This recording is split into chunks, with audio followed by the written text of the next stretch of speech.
Chapter 350 Perfect Match 1. Although He Sanlang wasn't surprised, he still felt ambivalent.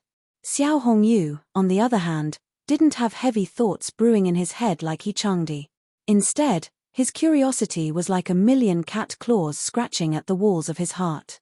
He couldn't sit still any longer and tried to urge He Changdi on. Brother He, what are you in a daze for? Quick, open it and see what's inside. With such a nice box, surely it wouldn't turn out to be jewelry. He really couldn't think of an accessory that a man would wear. For He Changdi, it was impossible to think with such a noisy guy right next to him. Thus, he abandoned his train of thought and turned his focus to the box. It couldn't be opened straightforwardly. He Changdi located the hidden mechanism and pressed down, releasing the lock. The exquisitely fragrant rosewood box popped open with a clack. Nestled within the dark red silk-lined box was a dark green piece of jade in the shape of a thumb ring. Its vibrant color and glossy surface were a testament to its quality. It even seemed to glow in the light. Although Xiao Hongyu didn't understand the finer points of jade quality, he could tell with one glance that something of this color and texture was definitely high quality. Furthermore, as a military man, Xiao Hongyu could immediately tell what the item was. A thumb ring. The lowest-ranked foot soldiers of the Great Wu dynasty were given bows and arrows. Thus, thumb rings were something that almost every soldier would use. Some of the standard thumb rings would have grooves to help with holding the bowstring. The most common type of thumb rings were made of elk horn and were rather cheap in the Great Wu dynasty. Xiao Hongyu was a little jealous upon seeing He Changdi's gift. The thumb ring he was wearing now was only made of elk horn. He certainly didn't own any made out of jade. How nice it was to have a wife. Brother He, quick, put it on and see if it fit. He Changdi stared at the green jade thumb ring for a moment, but instead of putting it on, he closed the lid and didn't say a word. Xiao Hongyu immediately grew anxious. Brother He, aren't you going to try it on? When that didn't work, Xiao Hongyu smiled and then began to cajole. Brother He, if you're not going to use it, then why don't you lend it to me? The one I'm using is just made of elk horn. It's not really good and it usually rubs against my skin. See, I'm getting a blister on my thumb from it. He Changdi gripped the wooden box in his hands and cast a cool look at the shameless Xiao Hongyu. Who said I'm not going to wear it? After saying so, he took out the green Hatian jade thumb ring and put it onto his right thumb. Although He Sanlang regularly practiced martial arts, resulting in some calluses on his hands, his fingers were long and slender. His hand was so slim that his finger bones could be counted from the back of his hand. When he pushed the dark green Hatian jade ring onto his thumb, it made his whole hand seem even more elegant and good-looking. It looked even better than when Xiao Bojian had worn it. When Xiao Hongyu saw that the thumb ring was now on He Changdi's hand, he shook his head in pity and lamented, "Sister-in-law really has a good eye for things." He had no choice but to admit that this Hatian jade ring was perfect for He Changdi, as if it had been tailor-made for him. Even He Changdi himself lost track of his surroundings and stared at the ring for 2 entire seconds. After Xiao Hongyu turned and crawled back into his own bed, He Changdi threw another wooden box at him. "You can use this from now on."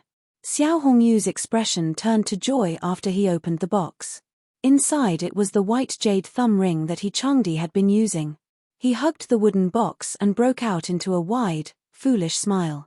Brother He, at least you have some conscience left in you. The Hatian jade ring was warm to the touch, a constant reminder of that wicked woman's existence. A little uncomfortable, He Changdi rubbed at the thumb ring. Finally, he set his gaze on the other items in the package. Xiao Hongyu was playing with the white jade ring that He Changdi had given him, so he was being very quiet. There wasn't much else in the package. Just some sets of clothes that he usually wore. It was just enough to replace the 2 sets that he had ordered to be thrown away today. They were all inner clothing meant to be under armor. One of them was grey and the other was indigo.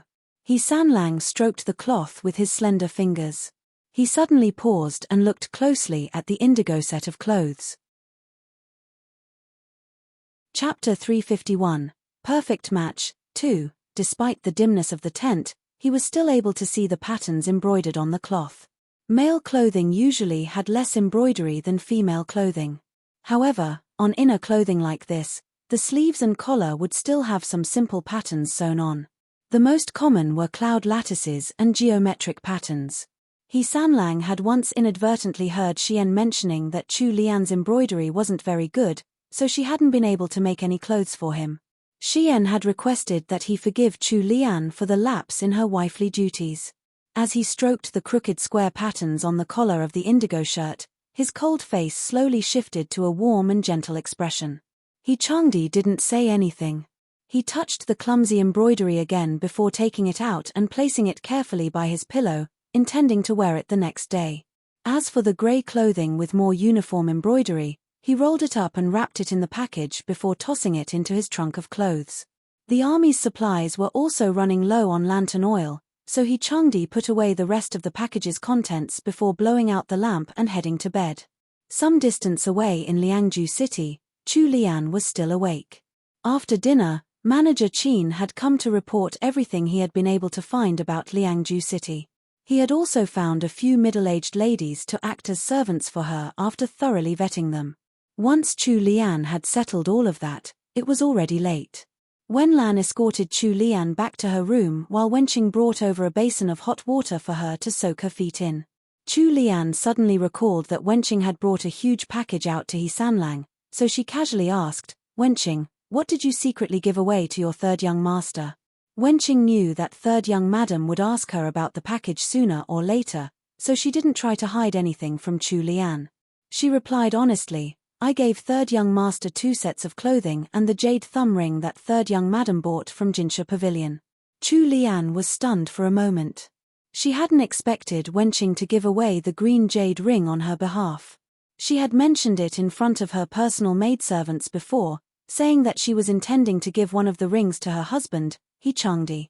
However, she hadn't found the right time yet when the barbarian ambush came, and then there she had been busy with settling down in Liangju City's He estate, so she had completely forgotten about the thumb ring.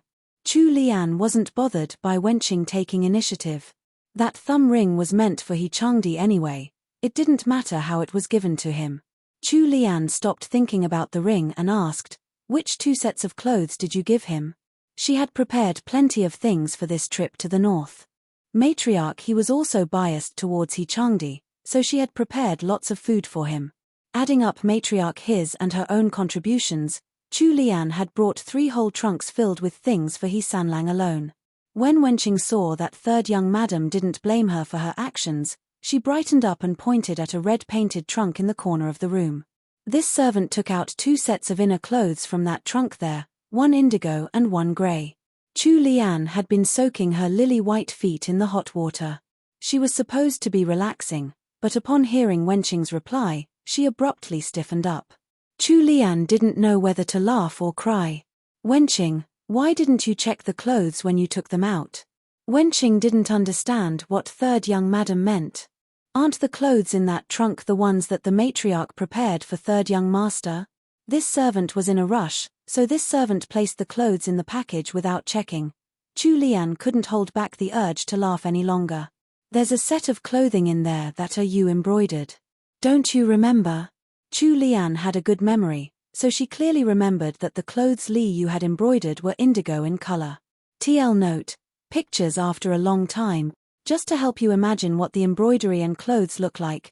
Cloud lattice pattern simple WN geometric pattern square geometric patterns guy wearing ancient undershirt tunic. I use the words shirt, undershirt, tunic and inner clothes to describe the clothes above caret.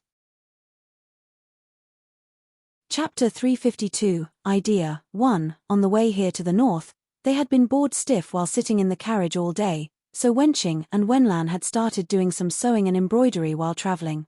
The guard siblings that Princess Wei had sent followed Chu Lian all the time. Since Li Yu was female, Chu Lian would regularly invite her into the carriage to pass some time together.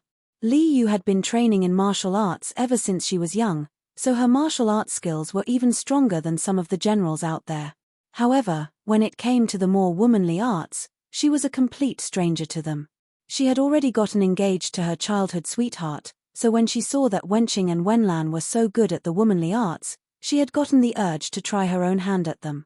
Chu Lian had then told Wenqing to give her one of He Changdi's tunics to practice on. Although Li Yu was very earnest at learning, Her skills weren't very good still.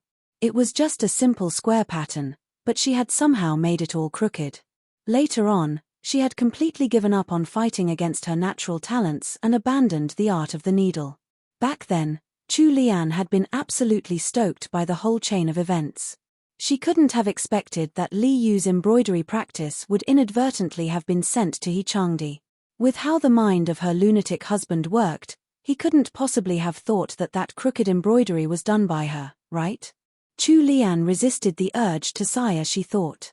If that really happened, He Sanlang would still be overestimating her. She didn't even know how to make a tunk, let alone embroidering some patterns. Hee. After Chu Lian reminded her about the incident, Wenqing recalled what had happened and slapped her own forehead. Third young madam, what should we do? She had been the one to teach Li Yu embroidery in the first place. To be honest, Li Yu's embroidery was a little ugly. In contrast to Wenqing's regret about the mistake, Chu Lian was calm. It's okay, forget about it. It's just some embroidery. Anyway, your young master is a man and has in the army. Who would look at the embroidery on his undershirts? It's good enough as long as he has clothes to wear. That indigo tunic had been ready-made anyway. It was just a simple piece of clothing with some loose threads. Although Li Yu's embroidery wasn't that good-looking, it didn't affect the undershirt's usability in any way. Wenqing was comforted by Chu Lian's words and stopped thinking about the mistake. After soaking her feet, Chu Lian laid down on the warm hearth bed. Wenqing blew out the lights for her and shut the door. However, Chu Lian stared at the dark ceiling above her head without any hint of sleepiness. Her head was filled with thoughts about the border army's supply problem. The original story had only briefly mentioned how fierce the battles had been in the Northern Border War. Of the 50,000 soldiers in the border troops, less than 10% of them had managed to survive the war. Since that was all that was mentioned, Chu Lian had no way of finding out more information. Right now, the biggest problem was the snow blocking the paths to the north. As long as the paths were clear, they would be able to bring supplies into the northern border and there would be no more problems. However, there was no way they could control the weather. The Great Wu dynasty wasn't like a technologically advanced civilization, unlike the modern world where they would still have the option of air freight if the routes on land and water were blocked. Up till her sleepiness got the better of her, Chu Lian still hadn't thought of any practical and useful methods to solve the issue. Back at the capital, the officials gathered for court were already arguing furiously over the situation at the northern border. Xiao Bojian had been appointed as secretary for the reinforcements marching towards the north and was now following the troops stationed at Chongju Prefecture as they made haste towards Sioux City. They were to make camp next to Lake Chenshan outside Sioux City and act as the first line of defense in the case that the fortress at Liangju City were to fall. Chapter 353, Idea 2. The next day, Chu Lian was heading to the center of the courtyard after getting up when she saw Li Xing and the other guards shoveling snow. In just a single night, the snow covering the ground had stacked up enough to reach their knees. The whole He estate had practically been buried in snow. Wenlan spotted Chu Lian coming out of her room and standing at the corridor just like that, so she quickly rushed into the room and took out her cloak. She helped Chu Lian into her cloak and stuffed a hand warmer into her hands. Third young madam, the wound on your leg has just healed. Please be careful not to get a chill, or third young master will blame this servant. Chu Lian glared at Wenlan in response. It snowed a lot last night. Wenlan also found it strange. She had grown up in the capital. Although it snowed in the capital every year as well, it had never snowed as much as it did here. That's right, third young madam. Last night, my sister and I came out to check the surroundings and the amount of snow falling was enough to block our vision completely. If we were to go out on such a snowy day, wouldn't we get buried by the snow? Chu Lian turned to look in the direction of the border camp with worry filling her heart. She wondered how the border troops were doing now. Where's Manager Qin? In the outer court. He's probably taking care of the carriage horses we brought with us. It snowed so much last night that the stables collapsed. 2 of the horses froze to death. Have someone bring him to me. I have some tasks for him. Wenlan quickly went to do as ordered. Chu Lian stood in front of her room door and watched as the estate's guards shoveled snow. The heap of snow that they cleared was as tall as a small hill. It took the 5 men an hour before they managed to clear the snow that had piled up in Chu Lian's small courtyard. After 20 minutes or so, Manager Qin rushed over from the outer court. The He estate was quite large and there were 5 small courtyards within. They couldn't clear all the snow in the estate so quickly, so Manager Qin had designated Chu Lian's courtyard as the first to be cleared out. They would only start on the outer court after Chu Lian's courtyard had been completely cleared, so the paths in the outer court hadn't been cleared yet. As Chu Lian stood in the corridor, she watched as Manager Qin, who was wrapped up until he looked like a ball, waddled into her courtyard. Manager Qin had seen Chu Lian standing at the door from afar. Before he entered the courtyard, he shouted while gasping for breath, "Third young madam, it's cold outside. Please enter the room first, I'm walking rather slowly." Of course he was walking slowly. He had tied 2 wooden boards onto his feet. Chu Lian didn't speak and simply smiled at him. When her gaze landed on Manager Qin's feet, she abruptly fell into a daze. Her almond-shaped eyes were obscured by haze as if she had suddenly sunk deeply into her own thoughts. Manager Qin found it strange. He looked down at his own feet and the boots that he had tied wooden boards to. It didn't seem like anything was wrong. He struggled as he fought with the snow and finally entered the courtyard.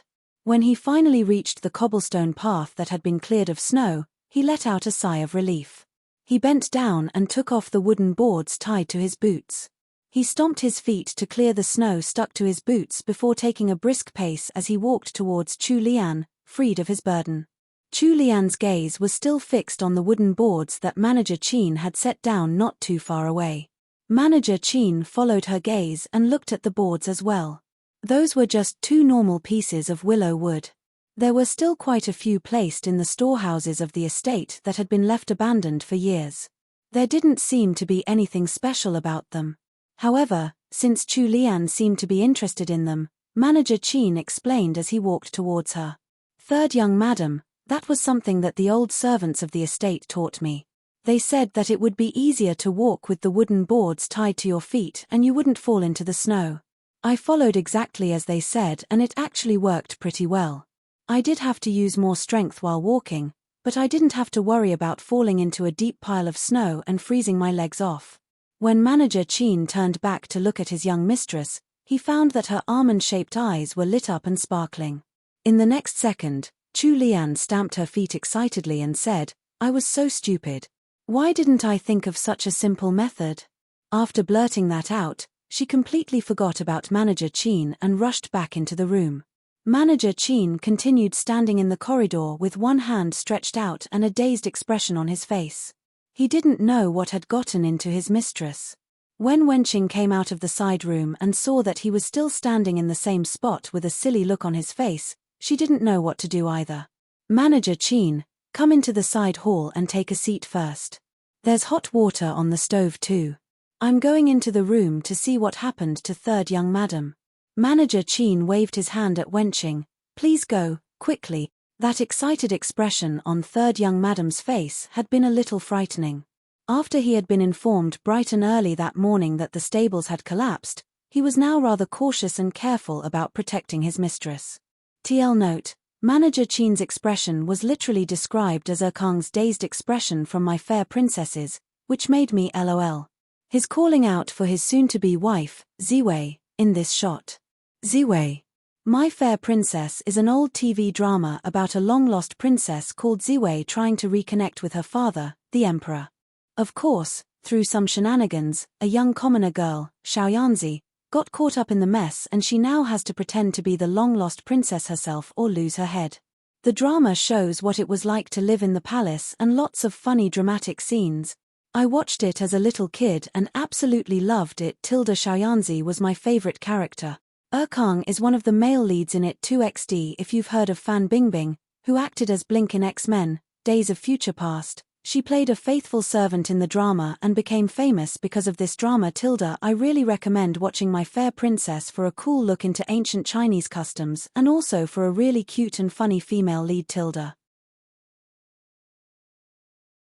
Chapter 354, Dissatisfaction. 1. When Wenqing pushed open the doors and entered the room, she saw Chu Lian sitting in front of the desk with her head slightly bent forward. She was using some black eyebrow dye to draw on some paper. She walked over as soundlessly as she could and stood to one side. She looked at the paper, but she couldn't tell what Chu Lian was drawing at all. There were even strange symbols marked on the paper here and there. Before Wenqing could ask, Chu Lian spoke up first. "Quick, tell Manager Qin to find the best carpenter in Liangju City and bring him here. Quickly." Chu Lian's tone was so firm that Wenqing couldn't help but treat it as a very serious matter. She had absolute trust in her third young madam. As absurd as Chu Lian's actions might look to others sometimes, Wenqing would never doubt her mistress. After experiencing the power of her young madam's ideas so many times, Wenqing had already become a loyal fan of Chu Lian's. "Third young madam, rest assured. This servant will go and look for Manager Qin right now." After Manager Qin had been given his orders, although he found it rather strange as well, he set to work immediately. Manager Qin was quite capable. In just half a day, he managed to find the best carpenter in Liangju City and invited him to the He estate. Just as they entered the estate, they bumped into the leader of the He family's soldiers, Mo Chenggui. Mo Chenggui was dressed in just a single layer of clothing. He was drenched in sweat from shoveling snow, even to the point that his hair seemed to be giving off steam. The private soldiers behind him were all panting for breath as well. When Mo Chenggui looked up, what he saw was Manager Qin leading an old man in with a bright smile on his face which looked almost ingratiating. Mo Chenggui was a stubborn man who had no forbearance for anything. He was already biased against Chu Lian, so he never had anything nice to say to Chu Lian's subordinate, Manager Qin. Normally, the two of them would mind their own business, somewhat keeping the peace in the estate. However, Mo Chenggui wasn't going to let him off so easily today. Everyone in the estate had been put to shoveling snow. Even the two guard siblings from Chu Lian's courtyard, Li Xing and Li Yu, hadn't been exempt. However, look at this Manager Qin. It was fine if he didn't help out, but he had even gone out early in the morning for some idle walk. Now he was bringing back some stranger to the estate. Mo Chenggui shot a glance at Manager Qin from the corners of his eyes. He spoke with a mocking tone, "While everyone in the estate is working so hard, Manager Qin seems to have plenty of free time. Even the knee-high snow isn't enough to stop your feet from wandering out." Manager Qin didn't have the time to argue with Mo Chenggui. He bowed towards Mo Chenggui before quickly leading the carpenter towards Chu Lian's courtyard. Mo Chenggui's wrinkled old face turned dark with anger. "Look at what a good dog he is." The private soldiers next to him kept silent, afraid that they would accidentally spark the temper of their volatile old brother. After getting ignored by Manager Qin, Mo Chenggui couldn't hold down the frustration in his heart. He spit on the ground before saying, "Send someone to see what kind of trouble third young madam is trying to cause now." One of the soldiers acknowledged the order and left. When Manager Qin led the carpenter into the courtyard, Chu Lian was already seated in the parlor with some papers in hand. Manager Qin was very reliable when it came to business. Although the carpenter he had found wasn't literate, when Chu Lian explained her blueprints to him, he immediately understood. He was really the best in the woodworking business around here after all. The old carpenter examined the 3 blueprints, each with a different view of the design, for about 15 minutes before knowing exactly what he had to do. "Old master, how fast can you make this?" Chu Lian asked impatiently. The old carpenter looked at the blueprints in his hands for a moment before speaking. "Esteemed madam, this old man has never done anything like this after living for so long. This old man will speak to you honestly. If this old man were to do it alone, it would take at least 5 days. If you would allow this old man to bring in this old man's sons and grandsons to help, then it can be done in about 2 to 3 days. Chapter 354, Dissatisfaction, 2. Chu Lian looked carefully at the old carpenter. Although his face was already wrinkled, his eyes weren't hazy or unfocused in the slightest. On the contrary, they were bright and filled with intelligence. She laughed in response. "Old master has indeed lived much longer than I have. I can agree to your conditions, but I have a condition of my own. If this design were to leak out without my express permission, Then we won't be standing here having a nice discussion like we are today." The old carpenter's eyes lit up. He held tightly onto the blueprints and immediately knelt down before Chu Lian. He kowtowed twice to her, making resounding thuds on the floor. If this old man were to act against esteemed Madame's wishes, then this old man will die without any heirs. The ancients placed a lot of importance on passing on their legacies. They were also rather superstitious and revered the gods. Chu Lian wasn't too worried now that the old carpenter had made such a solemn vow. "Old master, I'm entrusting this to you. You can bring any number of helpers you want. I'm only giving you 3 days. In 3 days, I want to see that design built. This old man won't betray esteemed Madame's expectations." Chu Lian turned to instruct Manager Qin. "Manager Qin, you are to arrange for anything that old master needs as soon as possible." Manager Qin was very efficient with his work, so he immediately pulled the old carpenter over to one of the side rooms to discuss what was needed. Thus, before it was even midday, the old carpenter had already started work. Manager Qin sent someone to bring the old carpenter's 3 sons and eldest grandson into the estate. Chu Lian's courtyard wasn't very big in the first place, so the sudden increase in the number of people coming to and fro from her courtyard was very eye-catching. Due to the absolute secrecy of the blueprints, Chu Lian had arranged for the old carpenter and his family to work in one of the empty storehouses on the side of the courtyard and for the Li siblings to take turns guarding the storehouse. The entire He estate was startled by how serious Chu Lian was treating her little project. Even Tang Yang sent over someone to inquire about what she was doing, only to be sent back with some excuse. All of this made Mo Chenggui very unhappy. While Chu Lian had been able to deflect Tang Yang, Mo Chenggui wasn't one to back down so easily. It snowed heavily the next few days. The streets of Liangju City were practically buried by the snowfall, so it became even harder to travel out of the estate. Mo Chenggui sent some men to check on the situation at the border camp early in the morning. When his men returned and reported on what they had found, Mo Chenggui frowned and shook his head silently. They were all old and grizzled soldiers who had fought on countless battlefields, so they knew that the situation was taking a turn for the worse. Mo Chenggui had gotten a good overview of the border troops situation from He Changdi, but he couldn't do anything but sit and wait anxiously. These few days, due to his worries and stress, he had even gotten 2 large blisters at the corner of his mouth. Since he was biased against Chu Lian, he had never eaten the meals that Chu Lian sent over. Even though the food was fragrant and looked extremely delicious, he never took a single bite. He would order his men to send all the meals back unopened. Not only that, he never allowed his soldiers to eat those meals either. Chu Lian had only sent meals over out of basic courtesy in the first place. After getting rejected by Mo Chenggui, she got the hint and stopped sending food over. Up till now, Chu Lian's party had been eating dishes made out of dried vegetables for at least a few days every week. Thanks to the good nutritional balance of their meals, their faces were glowing with the pink of health. However, it was a whole other story for the private soldiers under Mo Chenggui's command. Since they weren't eating the meals cooked by Chu Lian's party, all they ate every day was the dry and hard wheat pancakes made by the border camp's cooks. Occasionally, they would be able to have a bowl of thin gruel and a piece of salted meat. As more time passed, their faces became more and more sallow and their health became poorer. Whenever the private soldiers went out of the estate with Chu Lian's subordinates, they looked like they had come from completely different places. By this time, the men that Mo Chenggui had sent to spy on Chu Lian had also returned.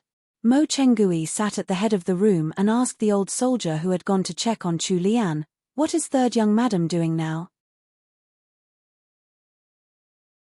Chapter 356, Chu Lian loses her temper. 1. The old soldier shook his head awkwardly.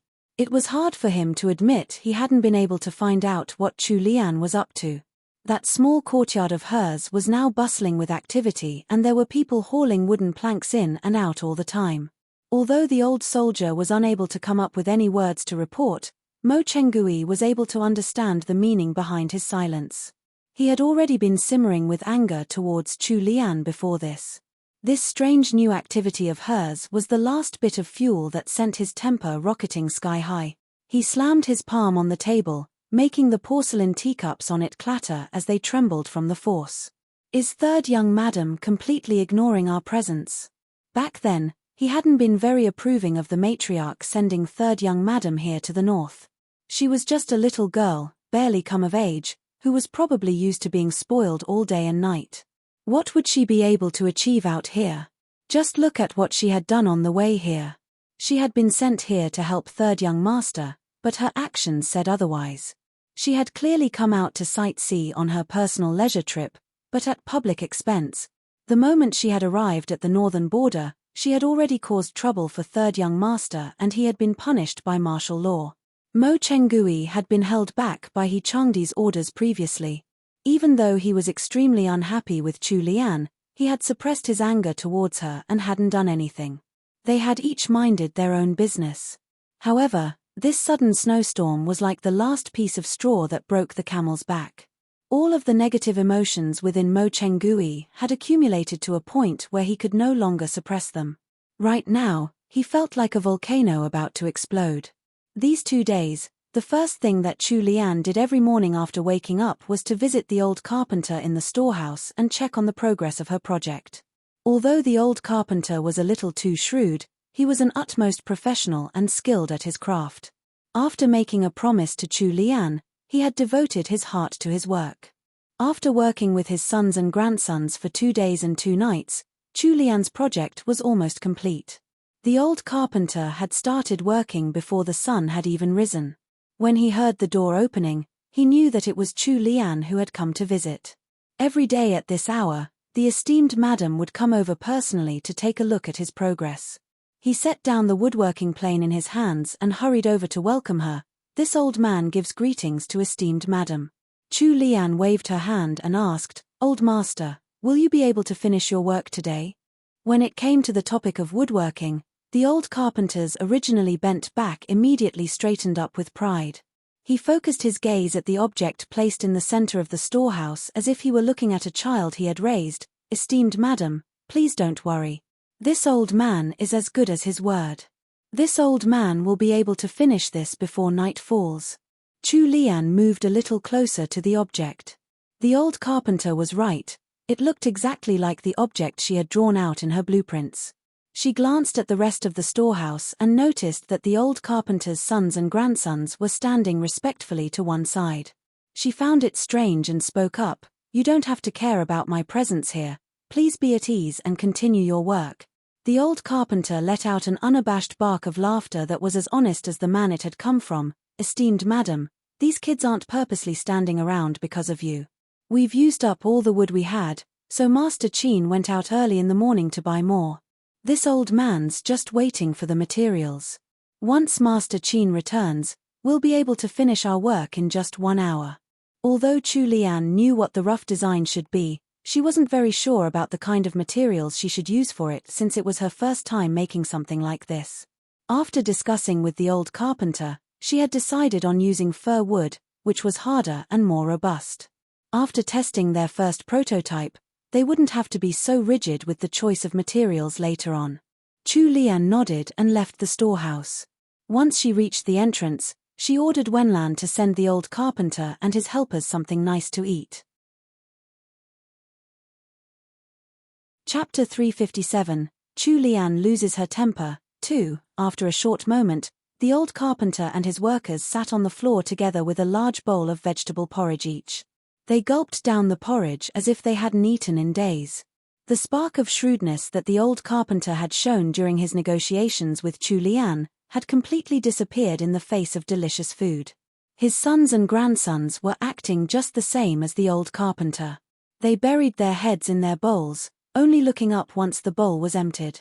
After eating up all of his vegetable porridge and gulping down some extra cabbage and meat buns, the old carpenter wiped his mouth on his sleeve with utmost satisfaction. He sighed with deep feeling. Heavens! Having vegetables to eat on a winter day, let alone such fresh and juicy green vegetables, was nothing short of a miracle. On the first morning, when he had been given such amazing food for breakfast, the old carpenter had been frightened half to death.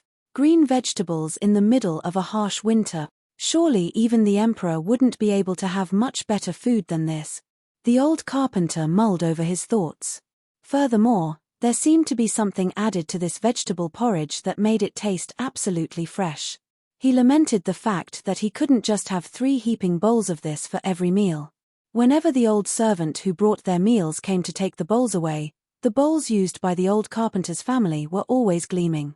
She hardly had to wash them after taking them back to the kitchen. When Chu Lian returned to her room, she sat on the hearth absent-mindedly. From time to time, she would send Wenqing and Wenlan out to check if Manager Qin had returned. Wenqing found it strange, but she took her task even more seriously. No matter how bad the situation, their third young madam had always been able to keep a smile on her face. This was the first time she had seen such an anxious and worried expression on her mistress. Unfortunately, this time, Chu Lian's worst fears came true. After 1 hour had passed, Li Xing hurriedly rushed in to report. Honored lady, Manager Qin and the others have been taken to another courtyard by old Mo. Chu Lian frowned and ordered Wenlan to help her up from the hearth bed. She announced with a solemn expression, "Let's go there quickly." With a grave expression on her face and additional shadows in her bright eyes, she actually looked a little more like He Sanlang. In the side courtyard of the He estate, Manager Qin and his men had been forced to kneel on the snow-covered ground. The old soldiers were skilled in martial arts, so Manager Qin and the other manservants didn't have any chance against them. Mo Chenggui stood in the corridor facing the yard and stared with cold eyes at Manager Qin. He shouted with disappointment, "Third young madam is just a little girl, so it's fine if she doesn't know better. However, you, as her loyal servant, how could you let her act so frivolously without persuading otherwise? While you were acting so recklessly in this estate, did you give any thought to how the commoners and soldiers outside are faring?" Manager Qin's mouth had been stuffed with a piece of cloth and his hands were tied behind his bed. His slightly plump face was flushed red with effort as he tried to speak and explain, but he just couldn't make any sound. Mo Chenggui harumphed. When he cast his gaze at the good quality fir wood piled up at the side, his temper flared up once again. Fir wood. That type of wood was expensive everywhere. In Liangju City, where they couldn't even use money, it was likely bought back by exchanging huge amounts of material goods. These few days, he and the other soldiers had been trying their best to eat less and save up what they could. However, on the other hand, third young madam had taken their food supplies and gone out to spend it lavishly on some useless materials. Mo Chenggui's temper was burning high in his heart. He stared coldly at the dogs acting for third young madam and spoke sinisterly. Third young madam is of the weaker sex, so she probably can't bear to use bloodier measures. Since the matriarch gave orders for me to protect third young madam on this journey, then I'll take action on behalf of third young madam today to punish these infidels. Men, reward him with 50 strikes of the rod.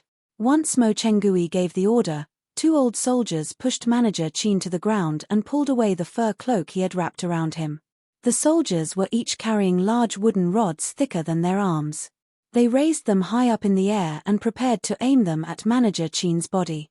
Mo Chenggui had retired from the army, but he still kept the habit of using the military style of punishment.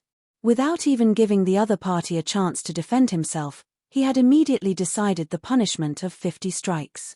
Even the strongest elite soldiers wouldn't be able to withstand 50 strikes of the rod, let alone Manager Qin, who wasn't trained in any martial arts at all.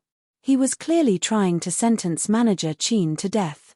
The first rod landed on Manager Qin with a muffled thump thanks to the protection of his thick winter clothing. Although Manager Qin didn't seem to react much, he actually wanted to shout in pain. Unfortunately, his mouth was covered so he couldn't make any sound apart from a stifled grunt. Before the next rod could land, an enraged shout carried over from the entrance of the courtyard, "Stop right now. TL note. Just some simple but heartwarming fare tilde imagine eating something warm and soft in winter and having it sit nicely in your tummy, dried vegetable porridge buns with meat and vegetable filling." Chapter 358, Chu Lian loses her temper. 3. This story is completely free to read on Volara Novels. If you're reading this on another site, this content has been illegally stolen. Please support my translations on the original source. Mo Chenggui hadn't expected Chu Lian to have come over so quickly. However, he had already set his heart on punishing her subordinate to give her a warning today. He simply frowned without any intention of calling off the punishment. Others might be afraid of third young madam's power and influence, but he wasn't afraid. He had already experienced countless battles as a soldier. It was already a blessing from the heavens to have survived battle after battle with his life intact. Although his family was already gone, he had pledged his loyalty to old Count Jingen and his house. His life and death were no longer of any consequence. If he could make the young and naive third young madam wake up with this show of military punishment today, it wouldn't matter even if she demanded his life in return. The old soldiers carrying out the punishment froze. However, Mo Chengui waved his hand and ordered, "Continue the punishment. No one is allowed to stop unless I say so. Anyone who disobeys this order will serve the same punishment themselves." Although they were old comrades in arms, everyone understood Mo Chungui's temper. They knew that the old fellow was dead set on his path and wouldn't change for anything. Hearing this, Chu Lian was similarly straightforward in her actions. She shot a look at the Li siblings behind her.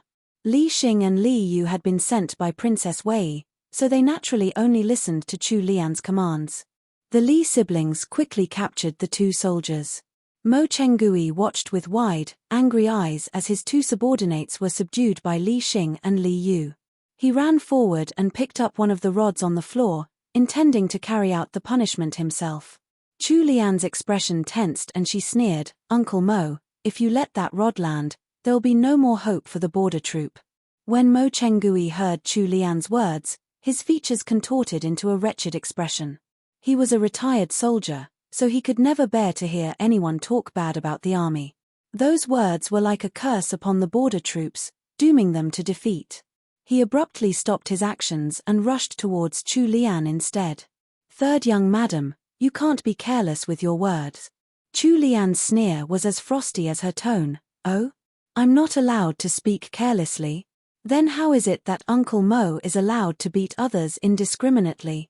Mo Chungui's face turned as black as a pot. "Third young madam, this treasonous servant used valuable food supplies to buy these useless pieces of wood. Why shouldn't he be punished? Or are you saying that he's an exception to the rule just because he's your subordinate?" Seeing that Manager Qin hadn't been harmed too badly, Chu Lian had slowly calmed down. She turned her bright and clear gaze on Mo Chengui. There wasn't any trace of a smile on her porcelain-like face. "Fine. You said that he deserves to be beaten. Then let me ask you, Uncle Mo. Since you're so worried for the border troops, have you thought of an idea to save them and help those 50,000 warriors out of the situation they're in?" Mo Chengui hadn't expected Chu Lian to throw such a question at him at this time. What a joke. If he had thought of a good idea, would he still be staying in this tiny estate? He would have sprinted over to the border camp to share his plans with third young master by now. He wasn't the only one trying to think of a solution either. Even those highly regarded officials in court back at the capital hadn't been able to come up with a good idea. What kind of ideas could a rough military man like him have? Third young madam was clearly just trying to put him on the spot and make things difficult for him.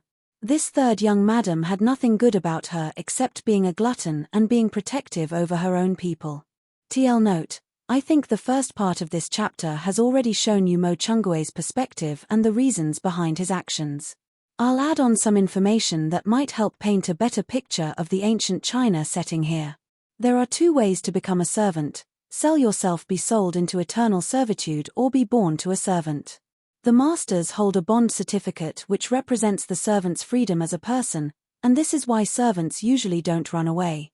This is also why servants are treated as less than human or disposable, or tradable in the case of Mingyang. Matriarch he trusted the servants in Guilin restaurant with managing the money because she likely has the rest of their families in her hands.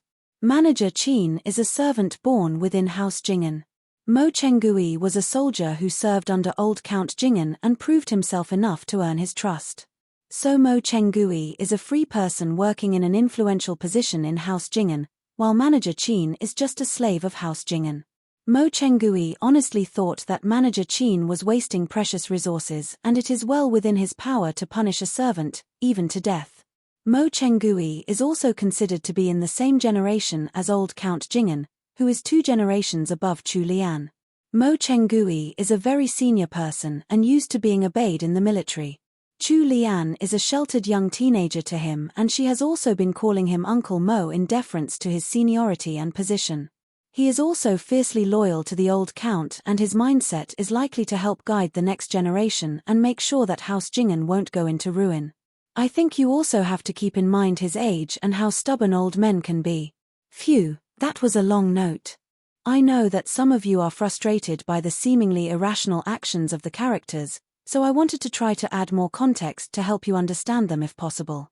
This novel was written for a Chinese audience and comes with many unwritten rules of ancient Chinese society that shape how the characters act. I just wanted to make sure you guys get that information as well, and that you might be able to see the characters in a different light. Of course, if you still think that the characters' actions don't make sense, feel free to voice it out in the comment. 3. Chapter 359, Chu Lian loses her temper. 4. Mo Chenggui's disdain for her only grew. He stood ramrod straight with his chest pushed forward and his chin raised. Third young madam, are you joking with me? An idea. I really do have to ask for your pardon, third young madam. I'm just a simple boor without any magic powers. The mockery in his tone was so thick and infuriating that Wenqing and Wenlan lost their patience. They glared at Mo Chenggui with anger. If not for Chu Lian holding them back, the two ladies would have started fighting with Mo Chenggui on the spot. He snorted in response. Meet. Third young madam's subordinates are really united, huh?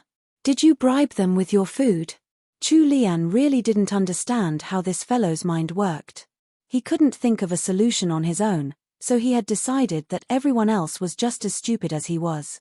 Who knew if it was due to his unwarranted self-confidence or because he thought too highly of himself? If all the soldiers in the army shared the same level of wit as this guy, then the Great Wu dynasty should just throw down their weapons and admit defeat. While Chu Lian normally looked like a young, soft, warm and gentle lady, anyone who assumed that she was an easy target to bully would be the first to face defeat. She wasn't the kind to leave grudges to fester overnight. That was because she would take revenge on the spot the moment anyone dared to bully her. Mo Chenggui had already crossed the line. Chu Lian had no more patience and tolerance left for him. As Wenqing and Wenlan stood behind their third young madam, they noticed that her eyes were shining brightly and her pink lips were drawn up into a smirk despite her grave expression. Although their mistress clearly looked even more vibrant and livelier than normal, the two maidservants shivered in unison. Mo Chenggui was doomed. Third young madam was really angry this time. Wenqing and Wenlan exchanged looks with their eyes twitching. They must have been brain dead just now to think that third young madam would be bullied. It would be considered a good day if third young madam didn't bully someone. Mo Chenggui. I really don't know what grandfather saw in you to make you one of House Jingen's family soldiers. You're so blinded by your own presumptuous self-conceit. Why haven't you ascended yet? She no longer called him Uncle Mo out of respect for his age and changed to calling his full name directly. Chu Lian had been holding down her discontent for so long that she felt refreshed upon letting loose her tirade. However, Mo Chenggui and the others in the courtyard were all stiff with shock. They directed similar expressions of disbelief at Chu Lian and gulped in unorchestrated unison. They trembled as they thought inwardly, Third young madam was scolding leader Mo? Although third young madam was so young, her daring knew no bounds. Even the heir's wife wouldn't dare to scold leader Mo right to his face like that.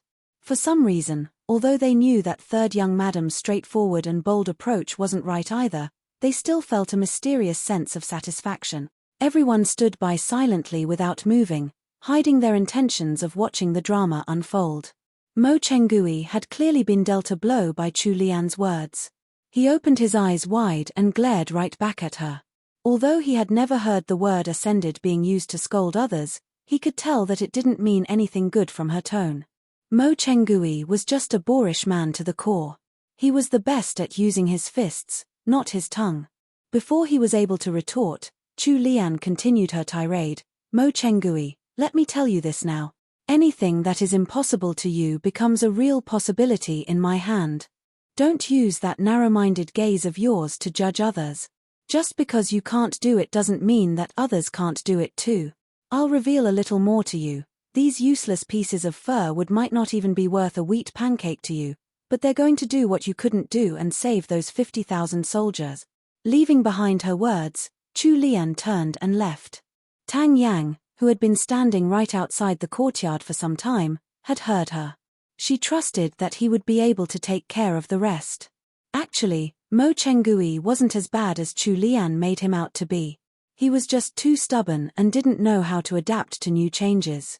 She believed that her words would be enough to wake him up and prevent him from becoming an obstacle on their northern journey. Chu Lian left just as quickly as she had come, like a breeze. However, this wasn't a gentle and refreshing breeze. It was a fearsome hurricane that had completely bowled over everyone present in the courtyard. Mo Chenggui was so stunned by the whole chain of events that all the nerves in his body seemed to be frozen. He couldn't move at all. Chapter 360, Shut Out. 1. Had he been hallucinating? What had third young madam said just now? Did she say that she had a way to help the border troops out of their dangerous situation? Mo Chenggui stood there dazed for 20 whole seconds before the haziness in his eyes cleared up and he seemed to come back to life. He looked around the courtyard in panic, but Chu Lian's figure had long since disappeared. He roared in agitation, "Where is third young madam?" The old soldiers who had been carrying out Manager Qin's punishment were stricken with terror. Although they were already getting on in age, their hearing was still working fine. They had heard third young madam's words just now. Manager Qin had gone out to find these pieces of fur wood for the sake of saving the 50,000 border troops. However, they had not only blamed him unjustly for his actions, but they had almost beaten him to death. When they thought of what they had almost wrought, cold sweat ran down their backs in the middle of the cold winter day. The soldiers stared at Mo Chenggui with condemning gazes. "Brother Mo, third young madam is already gone." Mo Chenggui ran after her without thinking. Although he didn't quite dare to trust in her yet, since Chu Lian had spoken, that meant that there was hope. Even though he couldn't think of how those pieces of fur would be able to save the troops. The people of the Great Wu dynasty placed great emphasis on keeping to one's word. This wasn't the modern era where even the most binding contracts could be broken. This was an era where a promise was worth 1,000 taels of gold. All families, no matter their size or influence, would keep promises made by their ancestors for generations upon generations. Thus, when Chu Lian made her outrageous claim in front of Mo Chenggui, he didn't have an ounce of suspicion that she was spinning up a story. Since she had spoken those words, then there was definitely some hope. It was indeed so. The old carpenter had already finished building Chu Lian's idea. It was just a matter of time before they were able to put it to use. At this moment, Mo Chenggui had instantly forgotten all the disdain he had for Chu Lian. He chased right after her without any shame. When the old soldiers saw their leader Mo acting so shamelessly, they wanted to pretend that they didn't know him at all. This was entirely different from what they had imagined would happen at the start. "Oh great leader, shouldn't you be scolding her right back with anger and arrogance?" Mo Chenggui ran off quickly, leaving a huge mess behind him. Manager Qin and the manservants were still tied up and there was still a pile of fir wood at the side. One of the old soldiers hurriedly ran off to ask about what they were supposed to do. Mo Chenggui then ordered them to untie Manager Qin and to help them send the fir wood to Chu Lian's courtyard. Tang Yang stood at the entrance of the side courtyard with his guards. When he heard what was going on, he shook his head. Even he had been frightened by Chu Lian's words just now. He had thought to come out to mediate at first, but who knew that the whole scene would come to such a dramatic end? Honored Lady Jeannie was really full of surprises. "Sir, will you step into this matter?" One of the guards next to Tang Yang inquired. Tang Yang shook his head with a smile. "This matter has already been settled. Didn't you hear? Honored Lady has already found a solution. Come on, let's go and take a look." Tang Yang turned and started walking towards Chu Lian's courtyard as well. When he reached the entrance, he was met with the sight of Mo Chenggui being blocked from entering the courtyard.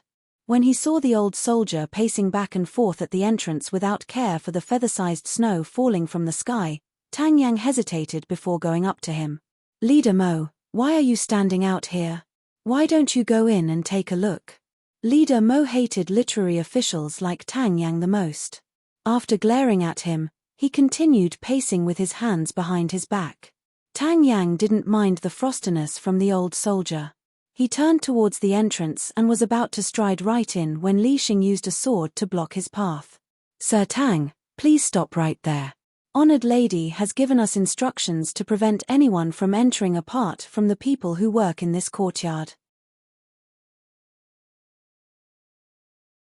Chapter 361, Shut Out, 2. Tang Yang hadn't thought that he would be blocked from entering as well. He ended up standing right next to Mo Chenggui in the corridor. Tang Yang shook his head helplessly and turned to Mo Chenggui. He complained, Leader Mo, I've been dragged down by you. Mo Chenggui had no desire whatsoever to acknowledge a literary official, who was just a weak chicken in his eyes. He simply harumphed. Tang Yang wasn't deterred by the cold response and said, Li Xing, see here. I'm not Leader Mo and I didn't argue with your mistress. Why can't you let me in? Sir, please don't make it difficult for this subordinate. This subordinate is simply following Honored Lady's orders. Honored Lady said that this matter is top secret. Even when it's finished, she won't be able to give you a demonstration. The first priority is to send it to the border camp. Fine. He was dealing with another stick in the mud. Tang Yang finally gave up on trying to enter. His heart was itching with curiosity and he really wanted to know what miracle Chu Lian had somehow come up with to save 50,000 border troops. However, since she wasn't willing to divulge the secret to him, he had no other choice. Tang Yang immediately turned around and left. He wasn't going to stand there in the cold wind and snow like that silly Mo Chenggui. On the way back to his own courtyard, Tang Yang was still trying to guess at what Chu Lian's solution was. What kind of magic powers did that Chu Lian have? Why was it that every single person by her side was so loyal to her? Even the guards from Prince Wei's estate, Li Xing and Li Yu, were already treating her like their real master. Could it be due to her foodie ways? As expected, foodies were full of potential. Tang Yang was shamelessly disregarding how he had taken every chance he could to take a meal over at Chu Lian's courtyard. During the past few days of heavy snowfall, he had constantly been sending guards over to check on what Chu Lian was eating in her courtyard. Once the old carpenter had the rest of the materials in hand, he was able to work fast. They had already planned out the designs. Before actually starting the project, they had also made prototypes. Even so, they wasted a portion of the wood that had been gathered while working. Now on the brink of finishing, their materials fell short. They still needed one last plank. Chu Lian had been watching from the side this whole time. The old carpenter stopped working and hurried over to Chu Lian a little anxiously. Esteemed madam, we're still lacking one more piece of wood. It was all this old man's fault for having such clumsy skills. We wasted some of the wood earlier. Chu Lian looked at the project. It did indeed look like it was nearly finished, so she sent the orders down to her subordinates. Wenqing quickly ran out to inform Manager Qin. Manager Qin had only gotten hit once with the rod, so he could bear with the pain in his buttocks. However, he could only stand and he wasn't able to sit. It would take a few days for him to recover enough to sit and lay on his back. When he saw Wenqing rushing out of the workroom, he moved forward to meet her. What's wrong? Are we lacking something? Wenqing sighed. We just need one more piece of fir wood. Why didn't you buy just one more this morning? Manager Qin sighed bitterly. It really wasn't because he hadn't bought enough materials. He had been captured by Mo Chenggui while on the way back and Mo Chenggui had burned some of it as firewood. If not for him struggling and shouting that the fir wood was expensive, they might not have even had what they did. However, it wasn't the time to explain this to Wenqing. Ask third young madam to wait a little longer. I'll go out right now and look for more fur. Rest assured, I'll definitely bring the remaining materials to third young madam today. All right, go quickly. I'll pass your words on to third young madam. Manager Qin rubbed his backside gingerly and hobbled towards the courtyard entrance. He cursed and swore at Mo Chenggui hundreds and thousands of times over in his heart. When he reached the entrance and looked up, only to see the man he had been cursing at, Manager Qin was so frightened he almost fell onto the ground. Once he could see the man's face clearly, Manager Qin spat on the ground and mumbled angrily under his breath, "How unlucky." Although Mo Chengui found it awkward as well, he still reached out to help Manager Qin find his feet before asking anxiously, "Manager Qin, how is that thing that third young madam is building? I definitely won't interfere or leak any information. Could you let me in to look at it?" Manager Qin snatched his arm back in a cold manner before sending a side-eyed glance at Mo Chengui. Then, he said, "Thanks to Leader Mo's heroic actions, we're now short on fir wood, so we can't complete the project. This humble one is about to go out and search for more." Chapter 362, Snowboat 1. What? They were lacking one more piece of fir wood. Leader Mo was filled with regret as he remembered the pieces of wood he had carelessly burned earlier. When he looked at how Manager Qin was hobbling away while holding on to his behind, he felt even more anxious. At this rate, wouldn't he take too long to find more fir wood? Mo Chengui followed closely behind Manager Qin and said, "Manager Qin, you're injured, so leave this matter to me." Manager Qin looked him up and down and snorted in his heart. This Mo Chengui was making his two-faced act so obvious that he felt irritated just looking at him. "If you want to go, then go ahead. I'm not holding you back. However, since this is something that third young madam has ordered me to do, I have to do my best to complete my task no matter what." After saying so, Manager Qin tossed his sleeves and hurried away while bearing with the pain from his injury, completely ignoring Mo Chengui. Mo Chengui knew that he had gone overboard with his actions previously. However, what was done was done. He couldn't turn back time. He gritted his teeth and led a party of his men out to search for fir wood as well. After 4 hours, it was still Manager Qin who found some supplies of fir wood first and sent it back to the He estate. He had already gone out to buy wood a few times, so he had some connections. In just a short moment, the object that Chu Lian had entrusted to the old carpenter to board was completed. Chu Lian ordered her people to move the object to one of the more deserted courtyards. She then ordered them to harness horses to the object and test how the object moved over an area that was covered in knee-deep snow. When she saw that there were only 2 shallow tracks on the snow where the horses had apsed, Chu Lian then passed orders to Manager Qin to have heavy items put on top of the object for another test. The result? The horses were actually able to maintain a normal speed even while pulling a load of goods. Manager Qin couldn't help but cry out in surprise, "Third young madam, it was a success." Chu Lian heaved a sigh of relief and let out a refreshed smile. With this, they wouldn't have to worry about the problem of transporting goods through heavy snow. Wenqing and Wenlan had similar expressions of joy. Wenlan asked excitedly, "Third young madam, what is this thing called?" Chu Lian's almond-shaped eyes were curved into crescents as she spoke in a tender and soft tone, "A snowboat." "A snowboat? A boat that can travel over snow?" Manager Qin's eyes lit up and he praised her. What a fitting name. The old carpenter and his helpers were already smiling from ear to ear as they watched from the side. Chu Lian came closer to examine the snowboat. Actually, it was a sleigh that was commonly used during winter in the northeast of China back in the modern world. It could also be called a sled, but there were some differences between sleds and sleighs. There were many different types of sleighs, but the one she had drawn out was most suited for transporting goods. It was slightly larger than most sleighs and should be able to withstand the same load that normal carriages could. They could even create a small warm pen on top of the sleigh by putting up a tent of animal skins and leaving small windows at the side for ventilation. With braziers within for warmth, they would be able to travel long distances without getting frozen. TL note, Chu Lian made up her own name for the sleigh. She actually literally named it landboat, but snowboat seems to fit better here. I live on an island in eternal summer, so I don't really know much about snow and winter. I had to do more research into the different types of snow transport and I learned all sorts of things today.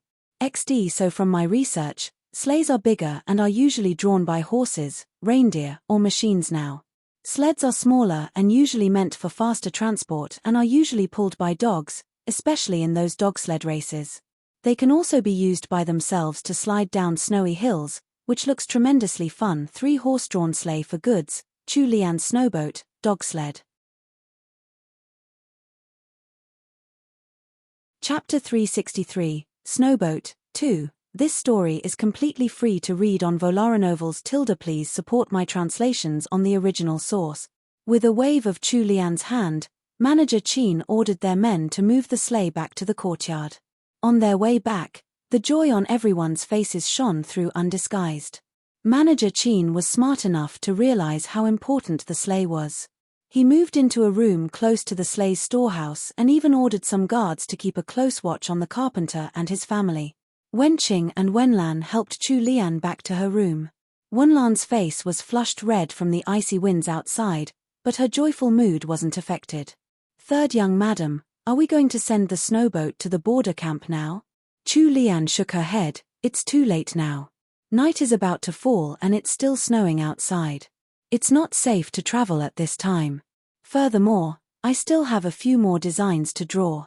While Wenlan was a little disappointed with her answer, she didn't question further. Just as Chu Lian had settled down at her desk and flipped over a fresh sheet of paper, preparing to draw out the design for the warm pen, Li Yu came in with quick strides to report something. Chu Lian turned to her with a strange look and charcoal pencil in hand. What's wrong? Li Yu frowned, but replied honestly, Honored lady, Leader Mo is outside the courtyard. He and his subordinates are carrying a large piece of fir wood and they're requesting entrance. Chu Lian stayed silent for a moment. Mo Chenggui was seriously out to make her mad today. Wenlan huffed, so it's only now that he realizes our third young madam wasn't doing all that for nothing. Why didn't he mind his own business earlier? If not for him, we might have been able to send the snowboat to the camp today. Our third young madam's snowboat is already completed, so we don't even need that fir wood of his. What's he doing here now? Chu Lian waved her hand, indicating for Li Yu to send them away. Li Yu pressed her lips together and decided to report everything she had heard. Third young madam, this subordinate knows that Leader Mo and his men have committed wrongs. However, this subordinate heard from the old soldiers that Leader Mo traded all of his winter clothing and cloaks in order to buy that one piece of fir wood. Right now, he's just wearing his inner clothing as he stands outside the courtyard. Although he's an old soldier, he'll likely fall sick from the cold outside sooner or later. Chu Lian's brows finally drew together into a frown. Li Yu wasn't trying to speak for Mo Chenggui at all. She was simply worried that He Changdi would blame Chu Lian if anything really happened to Mo Chenggui due to exposure to the cold. Chu Lian could sense Li Yu's good intentions. Tell him to put the fir wood down and return to his courtyard with his men. Chu Lian paused before turning to Wenlan. Go over personally and give them something to eat. After hearing her orders, Li Yu was clearly relieved. She quickly went off to carry out the task she had been given. Once Li Yu had left the room, Wenlan mumbled in complaint, Third young madam, are you really going to have this servant send them something to eat even after what he did? Chu Lian looked up and shot her a look. It's just some porridge and buns. When did you become so stingy, you little rascal? Furthermore, those are just some simple items. If we're able to bribe Leader Mo with those, won't it save us more time and energy? She wouldn't even have to speak then. Upon hearing Chu Lian's words, Wenlan gaped. Fine, she was worrying for nothing then. Their third young madam probably already had some plan in mind. She should be lighting a candle and praying for that Leader Mo instead. As expected, once Wenlan sent over a pot of porridge and a box of buns over to Leader Mo's courtyard, that stubborn old soldier really ended up getting bought over by the food. The man who had refused to eat anything from Chu Lian's courtyard was now the most fervent fan of her food. He even snatched more than half of the buns in the box just for himself and refused to let anyone have them. All of the old soldiers were now ashamed to be part of Mo Chenggui's party. However, the scar-faced Leader Mo was so thick-skinned that his eyes didn't even twitch when faced with his old comrades' mocking remarks. Early in the morning, Great General Qian gathered his most trusted subordinates in the commander's tent. Once everyone left the commander's tent, most of their faces looked about the same as He Sanlang's usual icy expression. Xiao Hongyu patted He Changdi's shoulder with a bitter smile. I'm not used to there being so many brother Hes in the camp so suddenly. When Zhongmai saw that he still had the mood to joke around, he glared fiercely at the brat. Xiao Hongyu pouted with a wronged expression. Even the officers had been forced to eat bin paste these few days. Couldn't he just crack a joke to lift the mood a little? He Sanlang stood on the observation tower in camp and looked towards the horizon. Urgency was like a raging beast in his heart. Why hadn't they come yet? Chapter 364, Immediate Needs. 1. Of course, he wasn't waiting for Chu Lian. Although the Chu Lian of his lifetime seemed to be a whole other person from the previous one, He Sanlang's feelings for her were growing the more he interacted with her. However, He Changdi had never thought that Chu Lian might have a solution for the border troops situation. In his eyes, as clever and cunning as Chu Lian was, she wasn't so capable as to share in the burden of helping the border troops. Although he only had a rough understanding of what had happened in this war from his previous life, since had already managed to cheat death once, he wouldn't be so silly as to sit and wait for his second death. Once he saw the border troops situation for himself, he had still sighed in worry. He understood that his preparations were far from enough. It might still be able to help the border troops out of trouble momentarily, but it wouldn't be able to treat the root of their problems. It hadn't been that long since He Changdi had come to the border, so it was already pretty impressive that he had been able to take some preemptive measures. Captain, it looks like there's someone over there. He Changdi's thoughts were pulled back into reality by the guards on duty. His gaze lifted and focused on the swirling snow in the distance. The wind-propelled snow blocked most of his vision, but he could still make out the vague outline of a party of men and horses. He Changdi's eyes shone with life and the eternal ice that covered his face seemed to have melted a little. He signaled the soldiers up on the watchtower and strode towards the tower himself. When he reached the foot of the tower, he shouted for his personal guards and mounted his horse. In a short moment, he was already leading his soldiers out of the main camp and sprinting towards the barely visible group of people in front. The guards on the watchtower waved a small red flag and made a few signals towards the camp. The soldiers on patrol immediately informed their leaders, rousing the camp. Barely a few moments later, a few hundred people had charged out of the camp, hot on the heels of He Sanlang. Before he had even reached the group of men and horses in the snow, He Changdi leaped from his horse, making a somersault before landing soundly right in front of the leader of the party. It was only after they had drawn close that He Changdi's guards finally saw that it was a merchant caravan they were facing. They formed a long line of men with 20 or more carriages following behind. The carriages were clearly used for transport and loaded down with goods. The guards' eyes lit up the moment they realized what the caravan was transporting. They couldn't resist gulping down some drool. This carriage couldn't possibly be transporting food. They hadn't been to eat their fill for many days by now. The leader of the caravan was seated at the front of the first carriage.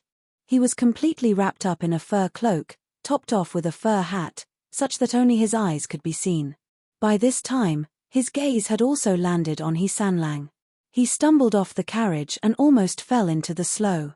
With staggering steps, he ran towards He Changdi and made it in front of him in just 2 strides.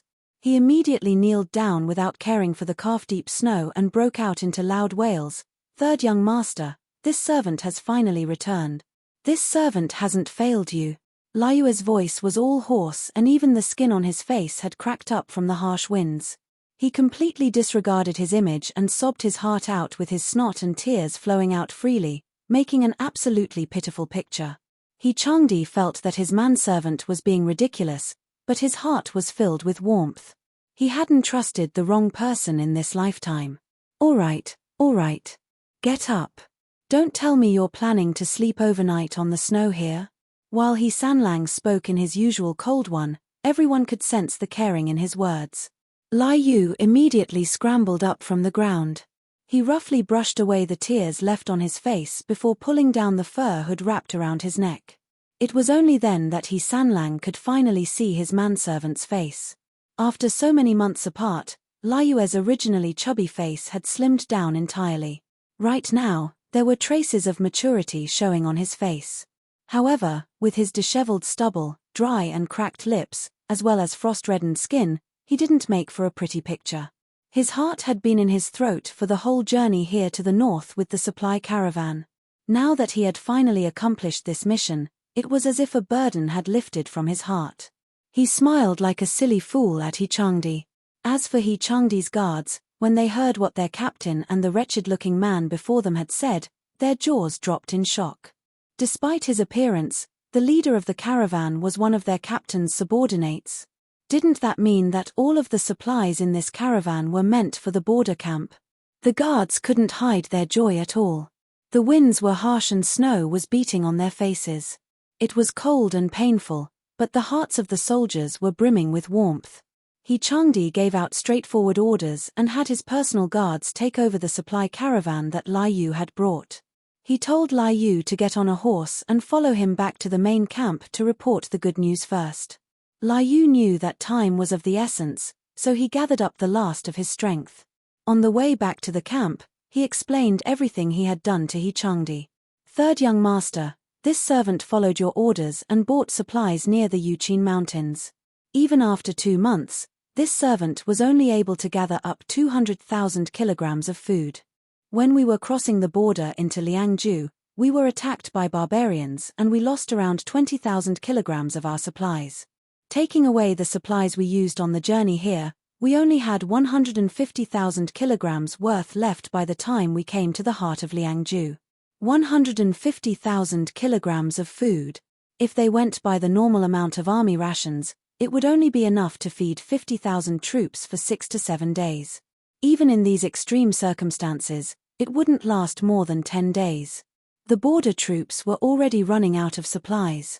This 150,000 kilograms of food could only buy them a few more days. They were still treading very close to danger. He had to find another way. Enchanting's hands curled up into fists so tight that he almost snapped his reins. He gazed at the camp in the distance with unreadable eyes and a resolute expression, cheering himself on in his heart. He was no longer the Enchanting of the past. He was going to find a way to get the border troops out of this crisis. The current snowstorm was likely to last for another month. They had to survive this month somehow and mount a counterattack to take down the Tuhuns once and for all. Chapter 365, Immediate Needs, 2. When Enchanting brought Liu back to camp and dismounted from his horse at the entrance, he realized that Great General Qian was already waiting at the entrance with the other officers in tow.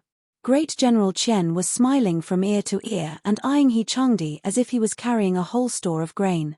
Some of the soldiers had likely run ahead of him and reported the good news to Great General Qian first. Sanlang kept his face cool and calm as usual, but General Qian didn't show any hint of dislike this time. He came forward and slapped Enchanting's shoulder forcefully and stopped Enchanting before he could make a salute. You brat. So you were still keeping this ace up your sleeve. Come, let's go to my tent and have a talk. Enchanting shot a look at Liu to indicate that he should follow. It was only after 2 whole hours that General Qian finally let Sanlang and Liu go. Liu's face was full of happiness. He followed behind his young master like an annoying duckling. Third young master, did you hear that? The general said that you've made a huge contribution this time, so you'll be able to return to the capital once the war is over. Hehehe, too bad the roads are all blocked by this snowstorm now, otherwise this servant would definitely write back to the estate with this piece of good news. If third young madam were to find out, wouldn't she be over the moon? Enchanting had calmed down by now. He didn't share Liu's joy, as the biggest cause of the problem hadn't been solved yet. The food that Liu had sent over was only enough to solve their immediate needs, and they were merely delaying the ticking time bomb about to explode in their faces. He just couldn't cheer up at all. While his worries still dominated his heart, it was easy for his mood to shift. However, Liu still had to mention Chu Lian. Enchanting's eyes narrowed into slits. That wicked woman Chu Lian, if not for her, he wouldn't have met such a terrible fate. He wouldn't have reincarnated and come running out to this dratted border to fight for a slim chance of survival. Enchanting snorted, so you were bought over by just a single bowl of third young madam's braised pork? How cheap. Liu shrunk back. He had instantly realized that his master was angry from that mocking tone of his. However, hadn't he been perfectly fine moments ago? Why was he so unhappy now? Liu scratched his head in confusion. He just couldn't understand the complicated nuances of his young master's moods. Then this servant won't write any letters to third young madam. This servant will only write to the matriarch and madam, they'll be extremely delighted for sure. He Changdi sneered. Could his manservant get any more stupid? If he wrote back to the estate, wouldn't his doting grandmother tell that wicked woman everything anyway? When He Sanlang abruptly realized that his mind was drifting to meaningless possibilities, he blanked out for a moment before pressing his lips together. He said, "You don't have to think about writing back. Your third young madam is right here in Liangju City." He Changdi's tone was emotionless, but Lai Yu jumped in surprise after hearing his words. His eyes opened wide as he asked in disbelief, "Third young master, what did you say?" "Third young madam is here in Liangju." The only reply that Lai Yu got from He Sanlang was a cold sneer frosty enough to freeze his nose off. This time, Lai Yu finally believed that third young madam had really come to Liangju. He quickly spoke up, "Then this servant will rest for 2 days and go to visit third young madam after this servant's body has warmed up. It's not easy for third young madam to come all the way to Liangju as a young lady." As Lai Yu mumbled by his ear about how it wasn't easy for a woman to travel this far out, the ice block that was He Changdi's face slowly started to melt. His imagination brought forth an image to his mind. He thought of how Chu Lian must have trudged through the snow while holding up her thin skirt, showing how her pretty embroidered shoes had been soaked through. Her cheeks had most likely been flushed red from the cold winds while her wide eyes had been filled with unshed tears as she soldiered on. A strong breeze almost pushed the Chu Lian of his imagination into the snow. That wicked woman abruptly looked up towards him with 2 watery and aggrieved eyes. He Changdi's body froze and he was filled with the urge to reach out to pull her into his arms and wrap her entire person with his warm cloak and embrace. However, the reality was vastly different from He Sanlang's imagination. On her way here, Chu Lian had simply sat in a brazier-warmed carriage with hand-warmers. She had been wrapped in a fur coat coupled with fur-lined boots. She hadn't even gotten a single chilblain from the cold. How could she possibly have come to the north by walking through the snow? If the overly imaginative He Sanlang were to find out the truth, who knows if he would be angry with himself or the wicked woman Chu Lian? This time, He Changdi kept his calm and didn't speak a word of agreement or disapproval. However, Lai Yu had been serving his master for a long time, so of course he understood his master's thoughts. Actually, their third young master was a really kind person. He was just held back by his pride sometimes. Lai Yu chuckled and took He Sanlang's silence as approval. After he finished chatting about happier matters, the smile on Lai Yu's face slowly vanished. He spoke in a grave tone, "Third young master, while this servant was in the Yuqin Mountains, this servant wanted to buy more food, but this servant didn't have enough silver on hand. This servant used up all the silver and traded away the jade amulets and accessories you gave, but this servant was only able to bring back this much." Chapter 366. Where is she now? 1. Even before Lai Yu had explained his actions, He Changdi had already guessed at the situation. "No matter. This isn't your fault. You've done well this time. Let's head back and have a meal and some rest." Lai Yu made a sound of agreement before following one of He Changdi's guards to a tent where he could rest. As Lai Yu watched his young master turn back into his tent with his brows tightly knitted together, he lamented in his heart. Third young master had really put his all into this gamble. When Lai Yu remembered how his master had been just like any other noble young man in the capital before and compared it to his current penniless person, he felt extremely sad. He didn't understand why his young master had been so resolute in his decision to come to the northern border. His initial dissatisfaction towards third young madam definitely wasn't one of the reasons. They had used up all of the money they had brought from the capital, along with all the properties in third young master's name. They didn't have a single piece of value left. Right now, other than his rank as captain, third young master had nothing else to his name. He was probably even more poor than those concubine-born sons in third-rate noble houses. Through letters from home, Lai Yu had also heard of the things that Chu Lian had done in the capital. Third young madam was a really capable person. Who could have thought that a noble young lady would be so good at earning money? Just going by Guilin restaurant alone, third young madam's pockets were likely filled to bursting. In the entire house Jingen, it was probably third young madam who had the most money now. Now that third young madam had also come to Liangju, did that mean his wise and mighty young master would have to rely on his wife to keep himself fed now? As Liu's mind continued wandering through these thoughts, he felt that his foresight was excellent. He had to quickly recover from his fatigue and toss his lot in with the wealthy third young madam. If he Sanlang were to find out that his manservant was thinking of switching sides, he would probably break all of the little bastard's leg. The lights in He Changdi's tent remained on until late in the night. He rubbed his temples tiredly as he fell into bed. His eyes stared straight up at the dark canopy of the tent as the wind howled from outside. As tired as he was, his tightly wound nerves meant that he didn't feel the slightest hint of sleepiness. He went through solutions in his mind for the whole night, but none of them were actually useful. With Xiao Hongyu's rhythmic snores as accompaniment, He Changdi subconsciously smoothed his elegant hands over the fluffy and warm fleece blanket covering him. The memory of the day Chu Lian had come to visit the camp floated into his mind. He turned on his side and took in a deep breath, wanting to get rid of the images in his head. However, there was a faint fragrance on the blanket covering him that made his memory even clearer. His brows drew together in frustration and he almost made to throw the blanket onto the ground. Although that urge lingered in his mind, the hand he had placed on the blanket refused to move. It wasn't until the faint light of day had broken over the horizon that He Sanlang was finally able to slip into slumber. Time passed quickly. The two Huns had practically stopped all attacks on the front line. They would only send small parties to launch sneak attacks from time to time, clearly trying to play the waiting game with the border troops. The two Huns' living conditions had been poor from the start. This wasn't the first time they had started eyeing the Great Wu dynasty's rich and fertile fields. They had been living on the grasslands and icy mountains for generation after generation. They weren't like the people of the Great Wu. The two Huns were already used to the harsh and bitter conditions of the north and the snowstorms and icy winds of the winter. Furthermore, the two Huns had been plotting an invasion for years. They had their ways to pass this harsh winter.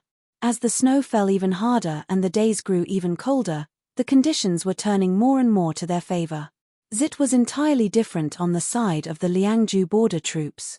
The government had been spending huge sums to maintain the army at the border. There were quotas set on the military supplies sent every season. As the dynasty had settled into peace, the military officials started losing their influence and the respect of the court. The literary officials spread the ideals of leading the nation with virtues. In the previous year, the cabinet had argued for months over the sums needed for military expenditure. When it came to this year, military spending had been cut down even further, rather than increased. Thus, the border troops were in imminent danger. Due to the early snows in Liangju this year, the army's winter supplies hadn't been able to make it here in time. It was as if their lifeline had been cut. The two Huns had spent a decade sharpening their blades, waiting for this chance.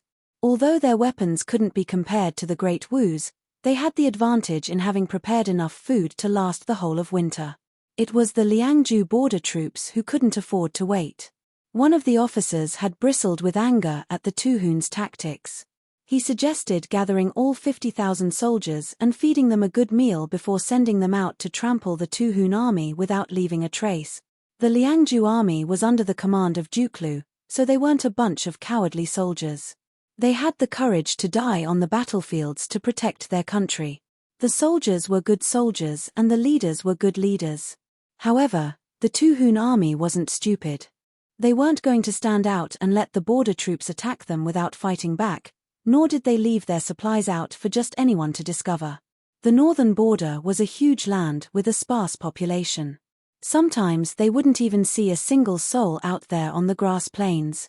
The two Huns were used to living in these conditions and scrabbling for survival. Guerrilla warfare and hiding were what they were good at. The northern border was such a big space too. The most likely result from the angry officer's suggestion would be their 50,000 soldiers dying of hunger or exposure after crossing the river, even before finding any hint of the two Huns. Thus, all they could do was wait as their supplies dwindled down. If they wanted to bring supplies in, they would have to think of a way to get to the heartlands of the Great Wu.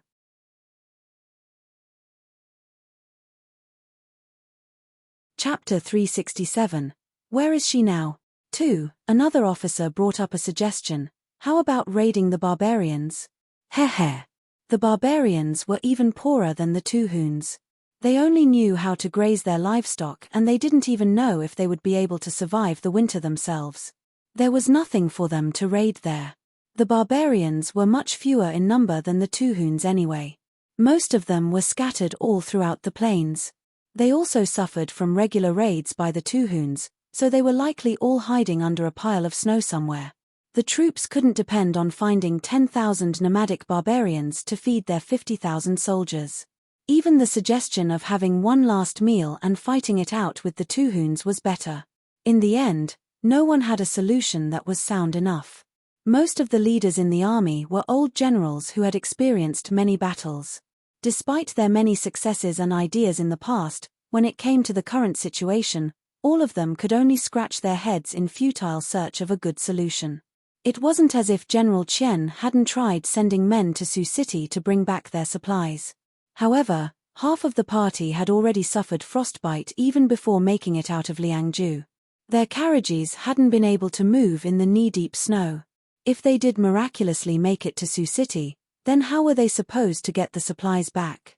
They couldn't possibly rely on just men and pack horses. Transporting supplies for 50,000 soldiers on just the backs of men and horses? That was impossible. In the blink of an eye, 2 days had already passed. Right now, each passing day meant that their food supplies were shortened by a day. The Secretary of the Army was so worried about the food left in their stores, his originally white hair had grown even whiter. No matter how much they tried to scrimp and save, the food wasn't enough to last a single month. Early in the morning, Lai Yu packed up a small bag. A red object shaped like a rod was sticking out of his bag. Right before he left, Lai Yu came to He Changdi's tent to report. Xiao Hongyu was away leading his subordinates on a morning training exercise, so only He Sanlang was left in the tent. Lai Yu set down the bag he was carrying on his back and stared at the objects in the bag while trying to hold back his drool. Third young master, are you really not going to eat some of this? This servant can keep some of this aside for you. All you've been eating in the army is been gruel for so many days. Wouldn't it be nice to have some of this to chew on for a change of taste occasionally? He Sanlang was holding a military tactic book in hand as he cast a cool glance at Lai Yu. No need. These are all women's snacks, why leave them for me? Give them all to your third young madam. Lai Yu could only take up the bag once again. Third young master, is there any message you would like this servant to pass on to third young madam? He Changdi thought for a moment before walking over to his bedside and taking out a letter from under his pillow. He passed it over to Lai Yu casually. Lai Yu received the letter with both hands and smiled eagerly. It seemed like his master was warming up to his mistress. When He Sanlang caught sight of Lai Yu's silly and joyful smile, his expression stiffened up a little and he aimed a kick at Lai Yu's behind. Why haven't you gone yet? Are you waiting for me to escort you out? Lai Yu dodged his young master's kick skillfully before chuckling. Third young master, please calm down. This servant will leave right now. This servant is good at riding, so third young madam will definitely get your letter as soon as possible. After saying so, Lai Yu carefully placed He Changdi's letter in the bag containing stalks of sugarcane. When he left He Sanlang's tent, Lai Yu was still carrying a smile on his face. Even though third young master had claimed not to like third young madam, just look at what he was doing now. He had spent so much effort to bring back this sugarcane, but third young master wasn't keeping a single piece. Instead, he was sending them all to third young madam. After an hour had passed, a familiar voice called out to He Changdi from outside the tent. He Changdi looked up from his tactic books with a frown. What was wrong with Lai Yu? Hadn't he left just a while ago? Why was he back so soon? In the next second, He Changdi's cold and handsome face was contorted into an ugly expression. Had something happened to that wicked woman Chu Lian? When he thought of the possibility, He Sanlang couldn't hold still any longer. He stood up abruptly in panic, almost toppling his chair over. Just as he was about to grab his cloak and sword and rush out of his tent, the tent flap lifted and Lai Yu entered from outside. His face was filled with joy and he immediately started shouting even before he had completely entered the tent. Third young master, good news. He Changdi could sense Laiwa's excitement and uncontainable joy from his voice alone, so the tension and fright drained away from his heart. His grip on his scabbard loosened, although there was still some frost in his tone when he spoke. What happened? If you don't give me a good reason for all this, I'll sentence you to a suitable military punishment. The news was just too uplifting. Lai Yu completely disregarded his master's threat and finished stepping into the tent. When he saw what He Changdi was holding in hand, he spoke up curiously. "Third young master, are you on the way out?" He Sanlang harumphed and set his cloak and sword back to their original places. Lai Yu felt shivers go down his spine from the cold aura that his master was emanating, so he quickly reported everything he had just heard. This servant was on the way to Liangzhou's He estate this morning, but while on the way there, this servant met Sir Tang and Uncle Mo with a party of men and horses. On such a cold day and so much snow on the ground, they actually brought out a large carriage. This servant was stunned speechless, so this servant was about to go up and ask about what was going on when third young madam spoke from the carriage. After He Sanlang finished listening to Laiwa's explanation, the depths of his eyes grew darker. "What did you say? The carriage that Chu Lian was sitting in didn't have any wheels?" Lai Yu nodded furiously, disbelief still clear on his face. This servant doesn't know how third young madam's carriage was built. It's strange enough that it doesn't have any wheels, but it can move really fast over snow, as if it's flying. It won't sink into the snow either. Thoughts flew through He Changdi's mind at lightning-fast speeds. Almost in the same instant, he thought of how this wheel-less carriage could be used. His eyes lit up like stars in the night sky. Even the cool and reserved He Sanlang had moments of excitement like this. "Where is she now? Tell me, where is she?"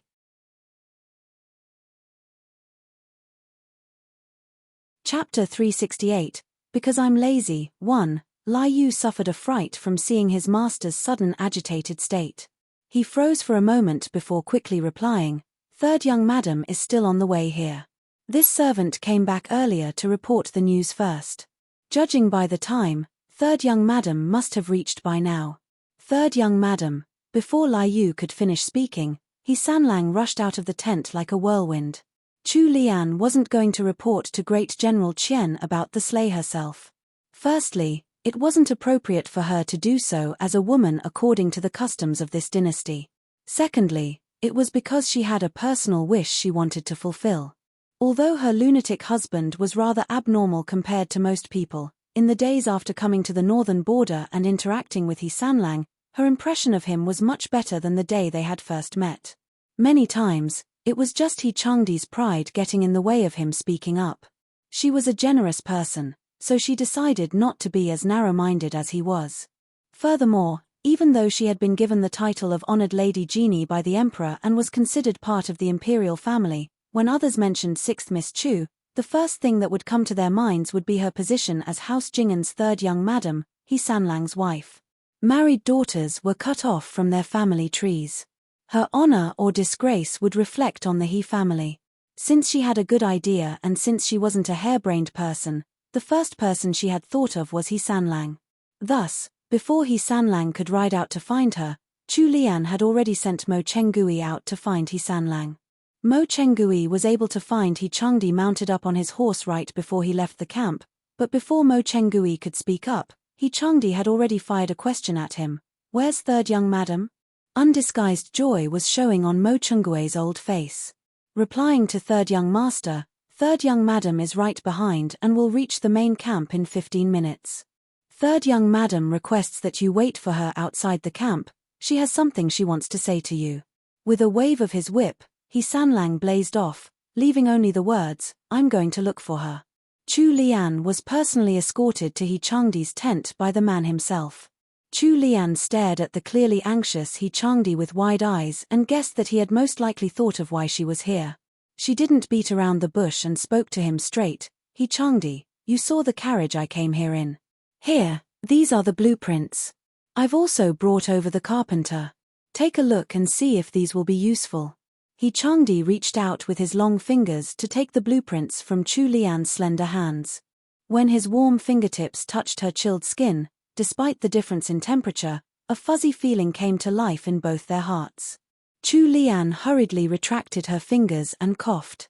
For some reason, she felt that their interaction was somewhat awkward today. He Sanlang's attitude was very different from the norm.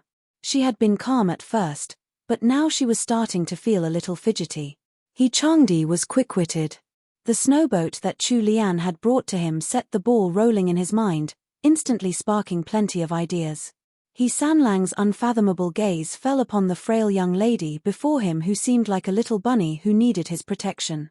In that single instant, all sorts of emotions flashed through his pupils. When they settled down, only joy and warmth remained in the depths of his eyes. When He Changdi finally spoke, his tone was a little hoarse, but strangely sexy. Although it was just 2 short words, "Thank you," Chu Lian could feel the sincerity behind them. She looked at the urgency in He Changdi's expression. Without waiting for He Changdi to prompt her, Chu Lian started explaining how the snowboats could be used. Following that, Chu Lian took He Sanlang over to the snowboat she had brought over, complete with an added heated pen. After 15 minutes, He Sanlang took the blueprints and headed to the commander's tent. A short while later, Great General Qian's trusted officers were all summoned to the commander's tent. Chu Lian stayed in He Changdi's tent. Lai Yu kept watch on the goings-on outside. When Lai Yu entered the tent to report that Great General Qian had summoned all of his officers, it was only then that Chu Lian finally felt relief. It looked like General Qian was taking the snowboats seriously. Chu Lian heaved a long sigh of relief. Now that she had finally set down her burden, her body felt light and loose. She even had the mood to direct Wenqing and Wenlan in an effort to pack up the tent for He Changdi. Only Chu Lian and her maidservants were left in the tent. As slow as they were, Wenqing and Wenlan had already understood the true reason why Chu Lian had ordered the snowboat to be built when Third Young Madam handed over the blueprints to Third Young Master. The respect that the 2 rascals had for their Third Young Madam only increased. They turned to Chu Lian with sparkling eyes like miniature suns.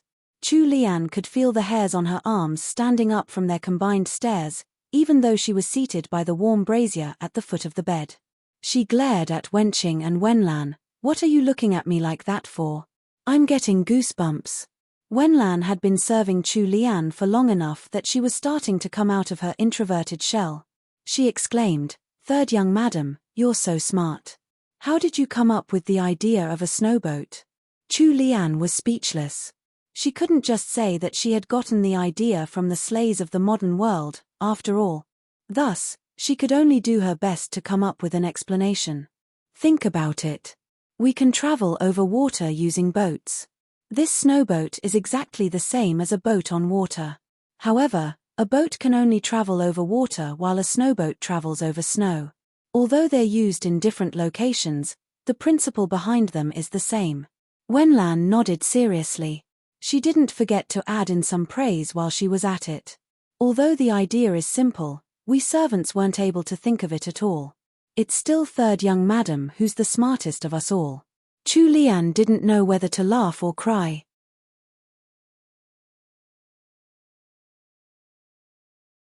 Chapter 369, Because I'm Lazy, 2. Wenqing noticed that Chu Lian was rubbing her hands together and huffing out her breath to warm them, so she quickly stuffed a new hand warmer into her hands.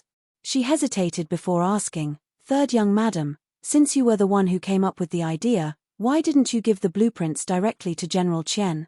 After Wenqing blurted out the question, she immediately realized that it wasn't appropriate. She hurriedly tried to make up for it. "Third Young Madam, please don't blame this servant. This servant went over the line. This servant shouldn't have cast doubt on Third Young Madam's decision." Chu Lian looked up just in time to catch the fear that flashed across Wenqing's face. She reacted with a bright, yet cunning smile. Her beautiful almond-shaped eyes curved into upturned crescent moons. "I have nothing to hide from the 2 of you. If you want to know, I'll just tell you. Of course it's because I'm lazy. There is a saying called self-preservation is the first law of nature.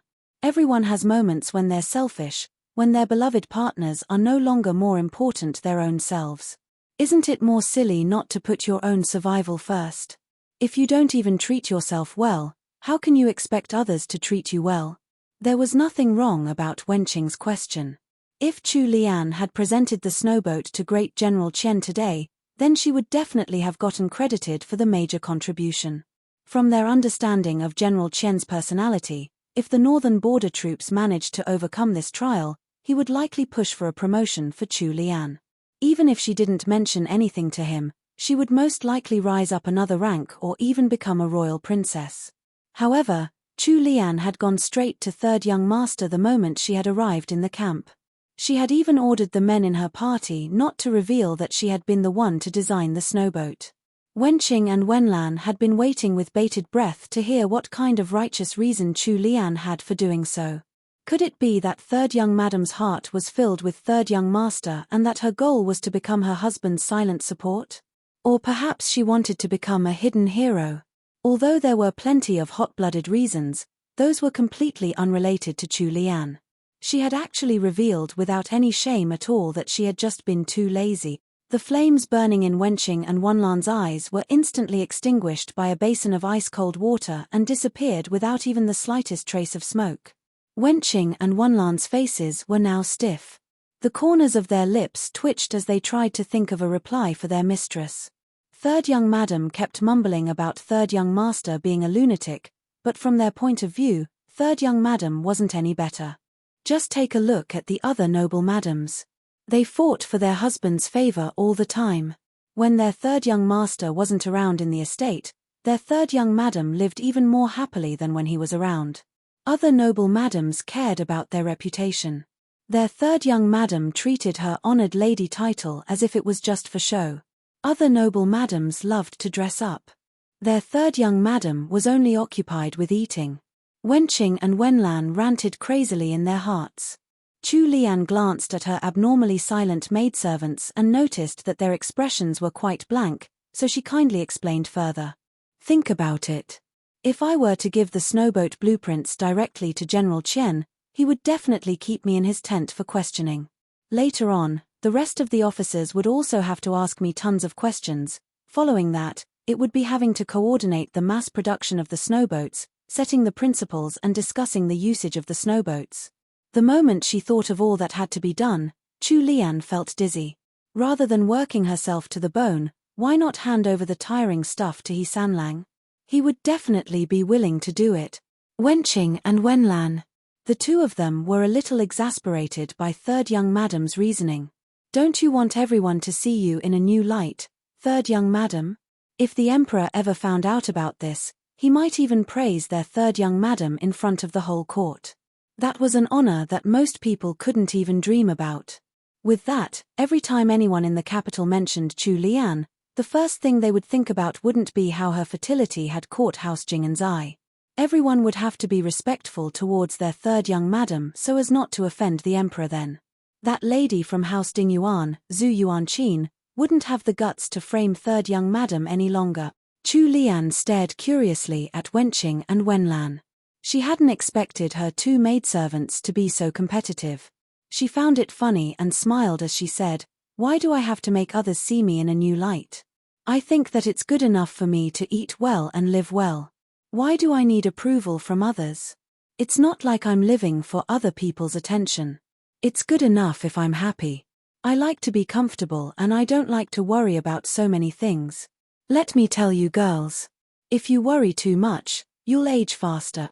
Chu Lian reached out to poke Wenqing and Wenlan's foreheads, copying the mannerisms of an elder educating her juniors. Wenqing and Wenlan were shocked stiff by third young madam's strange worldview. Their jaws dropped in amazement. Chu Lian smiled. "Does this mean that you girls think General Sima is impressive?" Wenqing and Wenlan nodded furiously. Of course, General Sima was quite well known in the army despite her young age. Even they had heard of General Sima when they had been in the capital. Any woman who knew a bit of martial arts would admire General Sima. She was the modern Hua Mulan. Even the Empress Dowager, who usually remained a recluse in the palace and never talked about court matters, had personally praised Sima Hui at the national banquet and awarded her with a set of custom-made armor.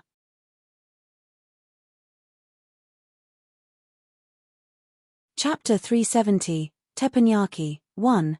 Chu Lian smiled in response without any intention of blaming Wenqing and Wenlan. Instead, she said, "Lady General Sima is already 20 this year, yet she has not wed. After her grandfather, old General Sima, passed on, she has never returned to her hometown in Shandong. Her female soldiers often receive harsh criticism from others, so other than those affiliated with old General Sima, Lady General Sima rarely has dealings with aristocratic families. General Sima seems to have spent the past 3 New Years in camp. Despite Chu Lian's calm tone, Wenqing and Wenlan were already gaping with surprise. They had no idea that the almighty General Sima's life wasn't as good as they imagined it to be. Wenqing and Wenlan instantly felt that General Sima's tiresome life was nowhere as good as theirs. They had the pleasure of eating delicacies alongside third young madam while living idle lives. The 2 young ladies didn't realize that their worldview was gradually being thwarted by their mistress. A rare glint of wit shone in Chu Lian's eyes. Wasn't there a saying about how the nail that sticks out gets hammered down? She didn't want to draw unwanted attention. In any case, as he Changdi's wife, she could use him as a shield for everything. It would be a waste if she didn't use the conveniently placed scapegoat. As for her, she just had to live happily as a lazy layaboutte. She wasn't the original Chu Lian, so she didn't have any thoughts of taking revenge. Go out and ask around the camp. What are they having for dinner now? Wenqing and Wenlan hadn't even recovered from the daze induced by Chu Lian's words. When they heard third young madam's question, the 2 of them channeled He Sanlang's spirit as their expressions turned dark. In the end, Wenqing sighed. Fine. Their third young madam was intent on laying low like an ostrich for the rest of her life. Since their mistress couldn't be bothered, why did they, as her servants, have to worry about? Wenqing accepted her fate and headed out to carry out her orders. A short while later, Wenqing returned and reported her findings to Chu Lian in detail. Chu Lian's mouth was agape and her face was filled with shock. She gulped with some difficulty. Bean paste. She thought back to the last time she had eaten with He Sanlang when she had been served that weird-smelling bowl of disgusting black porridge and lost all appetite. Third young madam, should we eat with them? When in an army camp, most visitors simply shared what the soldiers had. With lingering fear, Chu Lian quickly shook her head. I think it's better if we prepare our own. They could start up their own stove and use their own ingredients instead of army supplies. Her status was also different from most people, so no one would dare to gossip about her actions. Since He Changdi hadn't returned, it wasn't appropriate for her to leave without saying her goodbyes either. As expected, Great General Qian's meeting with his officers took a long time. Although the sky had darkened and the snow had also lightened up, the officers of the right-wing army still hadn't returned. Chu Lian was already feeling hungry, so she chose not to wait for He Sanlang and ordered Wenqing and Wenlan to make preparations. Wenqing carefully held a round piece of metal while trembling. Third young madam, are you really going to use third young master's chest plate? Chu Lian nodded. She had searched all over the tent and this chest plate was the closest to what she wanted. It was round and approximately the same size as a regular frying pan. She rapped on its metallic surface, confirming that this was indeed the most suitable item for teppanyaki. Chu Lian was satisfied with it. Why are you wasting time? Hurry up and place it on the brazier. Wenlan was close to tears. Third young madam, why don't you let this servant look for something else more suitable instead? It doesn't seem like a good idea to use third young master's chest plate. Third young master has to use this on the battlefield. Chu Lian turned to look at the armor displayed on the wooden frame and shook her head with a chuckle. Going to war in armor that looked like it weighed 100 kilograms. It was truly miraculous that He Changdi hadn't gotten injured on the battlefield thus far. Don't worry. If my husband comes looking for someone to blame, just say that you did it under my orders. Unable to change Chu Lian's mind, they could only submit to her orders. The chest plate even had a slight depression in its center, like it had been born to be a frying pan. Chu Lian had Wenqing wash the chest plate before she placed it over the brazier. After heating it up, she placed a piece of lard on top of it. There was no way around it. Vegetable oil hadn't been invented yet in the Great Wu dynasty, so she could only make do with lard. The snow-white piece of lard quickly dissolved on the chest plate, turning into a pool of aromatic oil. Next, Chu Lian took a plate of thin marinated beef slices from Wenlan and placed them one by one on the makeshift frying pan. When the thin slices of beef came into contact with the hot greasy lard, It instantly gave off a sizzling sound. The originally flat slices of beef began to shrink. They turned from interspersed pale red and white to a nice and even brown. Its aroma was also released into the air, permeating throughout the whole tent. Chu Lian used a specially made spatula to slap the beef a few times before she took out a small white bottle and poured seasoning onto the meat. For some reason, the unknown seasoning in the bottle made the originally mouth-watering aroma several times better. Her fair and delicate hands handled the spatula nimbly, flipping the pieces of meat over with deft movements. She then poured out more seasoning and used a pair of chopsticks to place them on an empty plate. Chu Lian glanced at the two girls who were gulping down their saliva with all their might. With a smile, she asked, "Wenqing, do you want to give it a taste?" Wenqing's eyes lit up like fireworks. She quickly picked up a pair of chopsticks and stuffed a slice of beef into her mouth without any care for how hot it was. She sucked in air frantically due to the heat, but she couldn't bear to spit it out of her mouth. When she finally managed to swallow, her lips were all red. TL note: teppanyaki is a type of Japanese cuisine where they cook food on a heated iron surface, and that's exactly what Chu Lian is. Hilariously, doing XD, this is my guess for what Sanlang's armor should look like, going by the chest plate. Disclaimer: probably not historically accurate as I don't know enough about Chinese history. Ancient Chinese armor, and here we have the food porn teppanyaki beef slices, teppanyaki beef steak. If you've never heard of teppanyaki before, here's a video of what it's like in Japan, and this is what it's like when it's done showman style.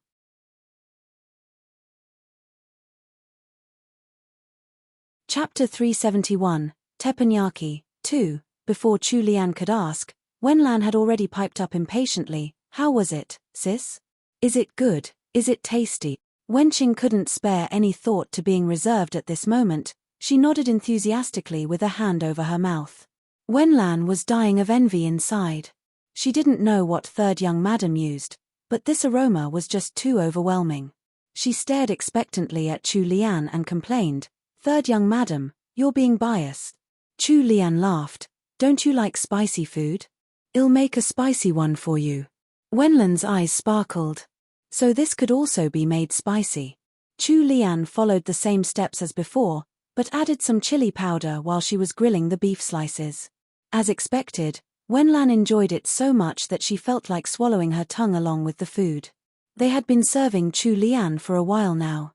When Chu Lian cooked, she had never avoided her close aides. Wenqing and Wenlan were no longer the same girls who didn't even know how to make candid kumquats back when they had just entered Songtao court. While serving Chu Lian, they had eaten plenty of delicacies, but it was the first time that they had tasted such an amazing dish.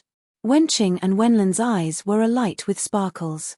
Cooking teppanyaki was incredibly simple.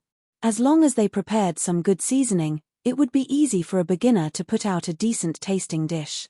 They were in the thick of winter now, where water turned to ice. Winters in the northern border have always been colder than in the capital. There were also only grasslands to be found in this area, so there was very little vegetation available at this time.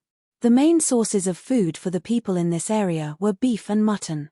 Grain crops, on the other hand, were pure extravagance. This could be seen from how the officers still had meat in their meals despite the lack of provisions. Back in Liangju City, she had ordered the He Estate's guards to slaughter several yaks and sheep. Half of the meat had been taken outside to be frozen and stored. At this point of time, the northern border was like a natural refrigerator. Meat could be kept even without curing. When it was time to eat, they just had to take out and prepare the frozen meat. The beef and mutton Chu Lian ate were all stored like this. At such low temperatures, the freshness of the meat wasn't really affected at all.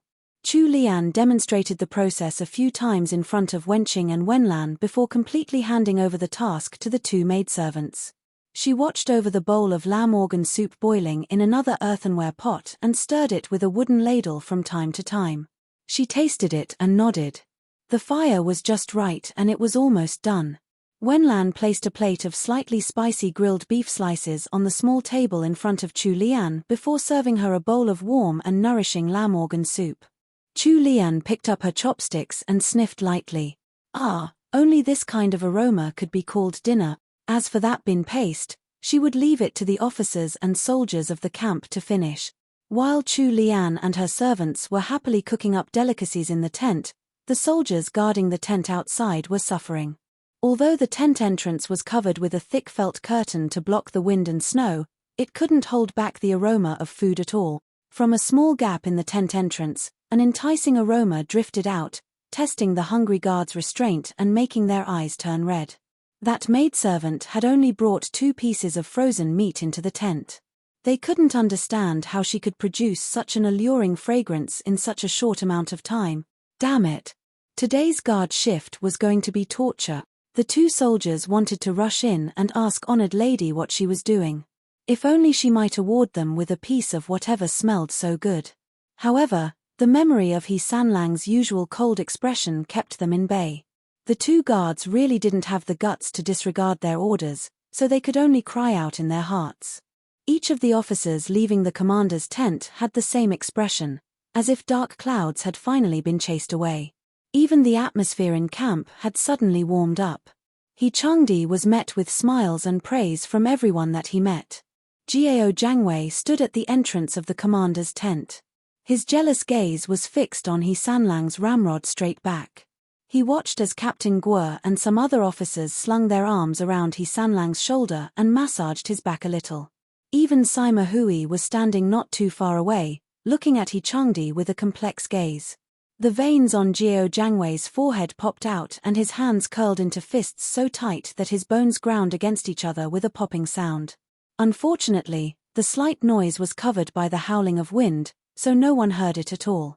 When Sima Hui recalled the blueprint that He Changdi had spread out in front of Great General Qian, she followed behind the officers of the right-wing army in a daze, along with her female adjutant.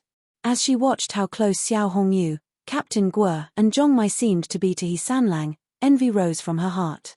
Sima Hui's bold eyebrows drew together with a trace of sadness as the worried Xiaoju watched her general's reaction from the side.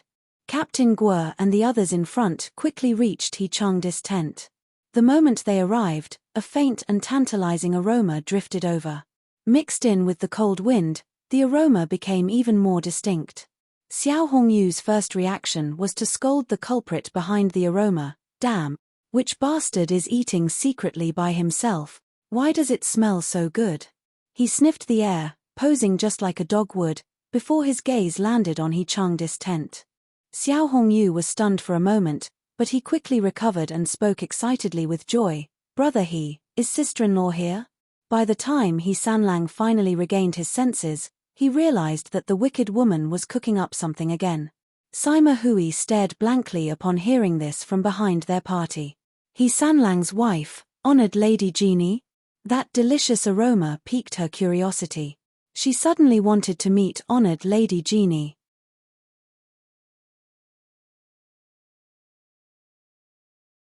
Chapter 372, Gathering for a Meal, 1. Thus, Xiao Hongyu and his friends witnessed a very strange scene.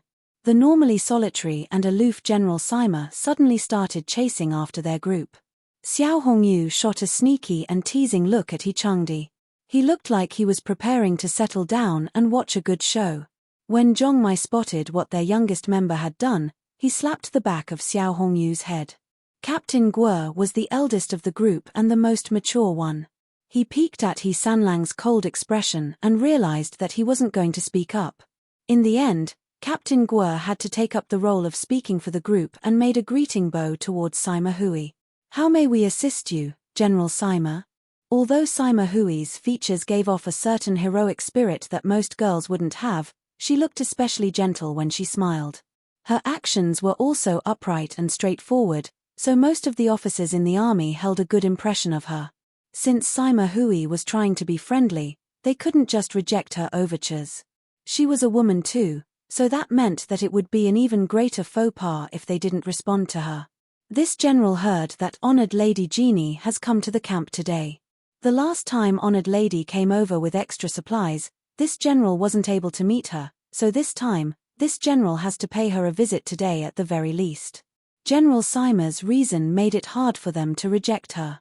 Since the general was here to visit Chu Lian and they were both female, they couldn't really stop them as a bunch of guys. Furthermore, it was already pretty late now. Honored Lady Genie definitely wouldn't be able to return to Liangju City tonight. He Sanlang shared a tent with Xiao Hongyu, and it wasn't appropriate for them to let He Sanlang and his wife have the tent by themselves. They would have to request for assistance from General Sima in the end anyway. If they offended her at this point, it wouldn't be good for them. Captain Guo's thoughts ran quickly. He spoke with a polite tone. We're on our way to visit Honored Lady as well. Since General Sima has the same intention, why don't we go together? Xiao Hongyu saw that He Changdi's gaze hadn't even grazed Sima Hui's body for even a second, so he rubbed the back of his head. When there wasn't any exciting gossip or drama to look at, he felt a little bored. Zhong Mai and Xiao Hongyu had no objections to Sima Hui's addition to their party. Only He Changdi seemed to be emanating an icy aura to keep people thousands of miles away from his person, but his unspoken opinion was automatically disregarded. Sima Hui's gaze drifted casually over to He Changdi. When she realized that his eyes hadn't turned in her direction even once, a pang of pain rose in her heart before abruptly fading into nothing. She smiled mockingly at herself inwardly. It wouldn't have been possible between them anyway. It was better if she could let it go. After finally letting go of the twisted emotions in her heart, self-confidence returned to Sima Hui's expression and she started exuding a charismatic and magnetic aura. Since that's so, let's go together. Today's teppanyaki had been rather good, especially when paired with that warming lamb organ soup. After she had gulped down the bowl of soup, it felt like her entire body had warmed up. Chu Lian had her plate in hand as she ate her late dinner.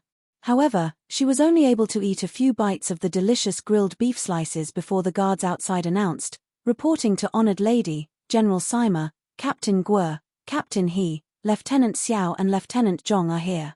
The corners of her lips twitched. What was up with this group of people? Their noses were even better than those of dogs. They were somehow able to come by every time she was having a meal. Wenqing and Wenlan both stiffened and froze at the same time, their faces turning pale.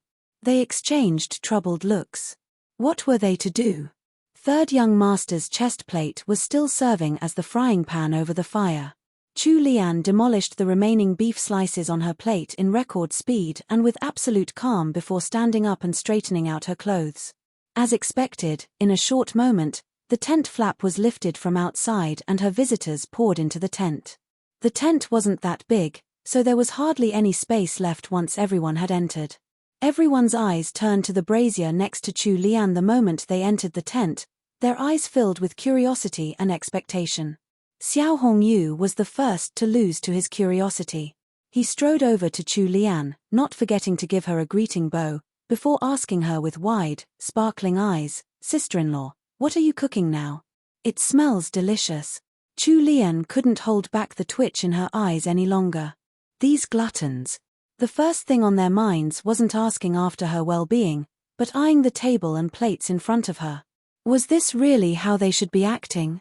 However, Chu Lian couldn't share her honest thoughts with these gluttons, so she could only summon up her well of patience and reply, "I'm not used to the food here in the army and I had nothing to do, so I made these with my maidservants. They're just some small snacks. If it seems interesting to you, please feel free to have a taste." That invite was exactly what the gluttons had been waiting for.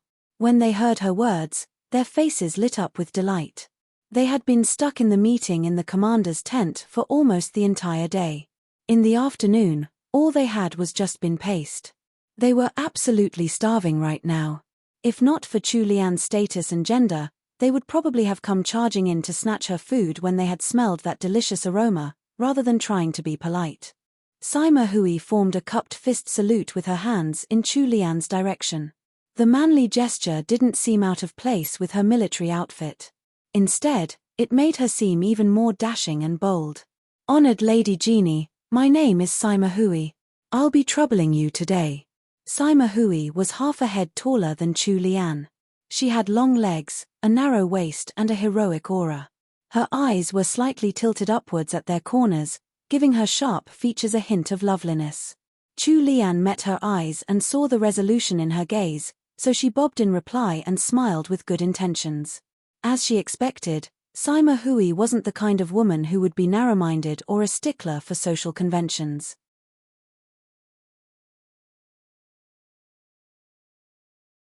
Chapter 373, Gathering for a Meal. 2. He Changdi hadn't looked at Sima Hui since the start, although it wasn't clear if he was simply presenting his best behavior in front of Chu Lian or trying to avoid suspicion. His gaze darted to Chu Lian's tiny face from time to time. When he saw that her almond-shaped eyes were looking brightly at Sima Hui with admiration, he felt a sudden wave of dissatisfaction within. Heh! This wicked woman had never looked at him with worship like that. What? Could it be that he couldn't be compared to Sima Hui in her eyes? He Sanlang's hands curled into fists and his dislike towards Sima Hui grew even more. Captain Guo poked his head out of the tent and ordered the nearby guards to bring over a few more tables. There were 6 of them here and the tiny side table in the tent wasn't enough to accommodate all of them. The guards worked quickly and brought over 4 tables in just 15 minutes. All of them were part of the army and Sima Hui was a female general. Chu Lian was a married woman with her husband right there with them, so they sat together without any restraint. The person with the highest status, Sima Hui, was given the right to pick her seat first. However, she shook her head and smiled before allowing Chu Lian to find a seat first. Following that, before the rest had a chance to speak, she sat herself right next to Chu Lian. Chu Lian admired how outspoken and straightforward Sima Hui was, so she had no issue with having the general right next to her. About half a meter away from Chu Lian's side, Wenqing and Wenlan were still grilling slices of beef and mutton. She turned and gave them some orders. When she turned back, she was met with the sight of her expressionless He Changdi pulling away a wailing Xiao Hongyu from her side and seating himself in the remaining seat next to her. Xiao Hongyu couldn't beat He Sanlang, so he could only admit defeat and sit next to He Sanlang instead. Captain Guo and Zhong Mai were already old friends, so they picked a seat without any fuss. Actually, Xiao Hongyu didn't have any other intentions. He just wanted to sit a little closer to the brazier where the amazing food was being cooked, so he could eat more. It was just a teeny-tiny request, but brother he refused to fulfill it. What a good sworn brother. Chu Lian took 2 plates of grilled beef slices from Wenlan and placed them in the center of the combined table.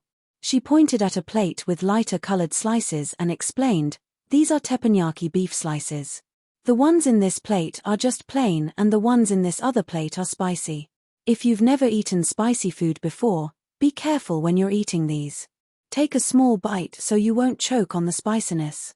Captain Guo and the rest weren't going to stand on ceremony before a delicious spread like this, especially Xiao Hongyu. He had eaten at the He estate before, so he knew that honored Lady Jeannie's servants cooked very tasty food. If not for Sima Hui's presence, he would probably have stolen one of the plates for himself and run off. Right before Chu Lian finished speaking, the men before her were already gulping down the food voraciously. The grilled beef slices were lean and seasoned well. The special seasoning complemented the natural taste of the beef, bringing tears to the eyes of the men who had been eating bean paste for a month. Sob sob sob. This was proper human food. That bean paste they had been eating was only fit for feeding pigs. The wretched sight of the 3 men eating didn't faze He Sanlang at all. He sat ramrod straight at the table without touching his chopsticks. His eyes seemed to be fixed on the table, but he was actually watching Chu Lian from the corner of his gaze. It was Sima Hui's first time seeing Captain Guo and the rest eat like that. She was stunned and could only continue staring blankly for some time. It was only when Chu Lian spoke up from beside her that she finally regained her senses. Chu Lian was already used to seeing reactions like those of Captain Guo and the rest after opening Guilin restaurant. She remained calm, as if it was completely normal to be wolfing down food like Xiao Hongyu and the others were doing. Sima Hui was starting to wonder if she was the one who was abnormal for not reacting like that. Chu Lian kindly reminded her, "General Sima, please have a taste. They're eating really fast." It was only then that Sima Hui picked up her chopsticks and reached towards the plate. Unfortunately, she was still too late. The last slice of spicy beef was quickly taken away by Xiao Hongyu. Sima Hui. Chu Lian. Xiao Hongyu didn't notice that he was being judged at all. He was still immersed in the delicious food. Millimeter, the spicy ones seemed to carry more flavor and were even better than the normal beef slices. Chu Lian was too lazy to reason with a glutton like Xiao Hongyu. She shot a look at the busy Wenqing, who quickly passed over a smaller plate to Chu Lian. There were 2 freshly grilled beef slices on the small dish. She set the dish in front of Sima Hui and smiled. "General Sima, please try this." As thick-skinned as Xiao Hongyu was, he still didn't have the guts to steal from Sima Hui's dish. He could only chew on his chopsticks with a pitiful look on his face. Sima Hui used her chopsticks to pick up a slice of beef and blew on it first, before putting it into her mouth.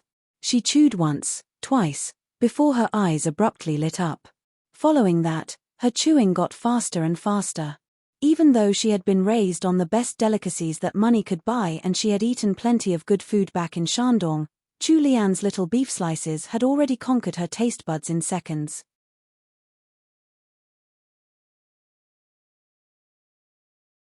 Chapter 374.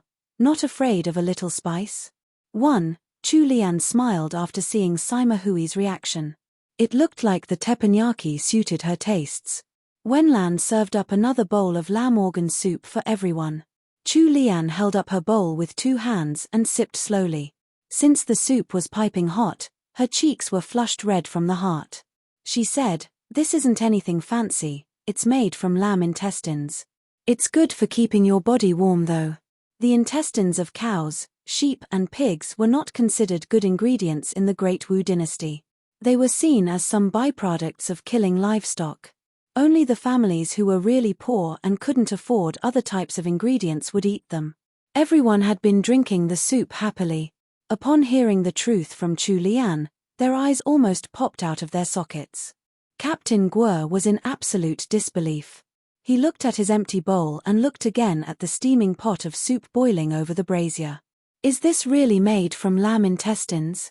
Chu Lian blinked. "Didn't you just eat it for yourself?" Once Captain Guo had confirmed the truth with Chu Lian, he slapped his leg in anger and his whole person seemed to sag. He looked rather depressed. Chu Lian found it strange and didn't understand why Captain Guo had such a huge reaction. She set down the bowl in her hands. "Brother Guo, please don't worry.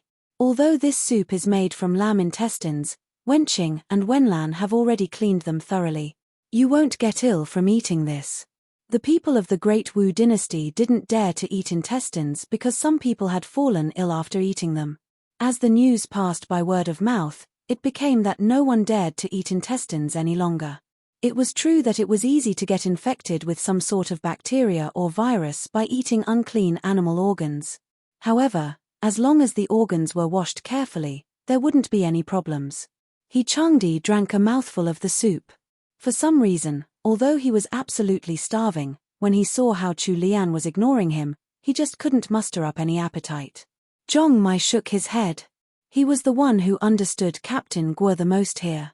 "Honored lady, it's not what you think. Captain Guo is regretting how he threw away all the intestines before this. The border army had slaughtered livestock like cows and sheep to preserve the meat for winter. Those intestines and organs had been immediately thrown away and buried. If they had known that these organs could be made into such a delicious soup, they wouldn't have wasted a single cow intestine. If they had kept those organs, their army would have a few more days of supplies. The party had only come over for a free meal. No one expected the mood to turn depressing so suddenly." Captain Guo, Zhong Mai, and Xiao Hongyu all sunk into silence. He Changdi's face had been cold from the start. Sima Hui joined them with an expression of deep thought. Chu Lian really hadn't expected a simple bowl of lamb organ soup to have provoked such reactions from them. She rolled her eyes speechlessly. What was the use of regretting it now? Those organs had long been buried. By now, the organs must be decomposing naturally. Even if they regretted it, it wasn't as if they could dig up the organs and eat them now.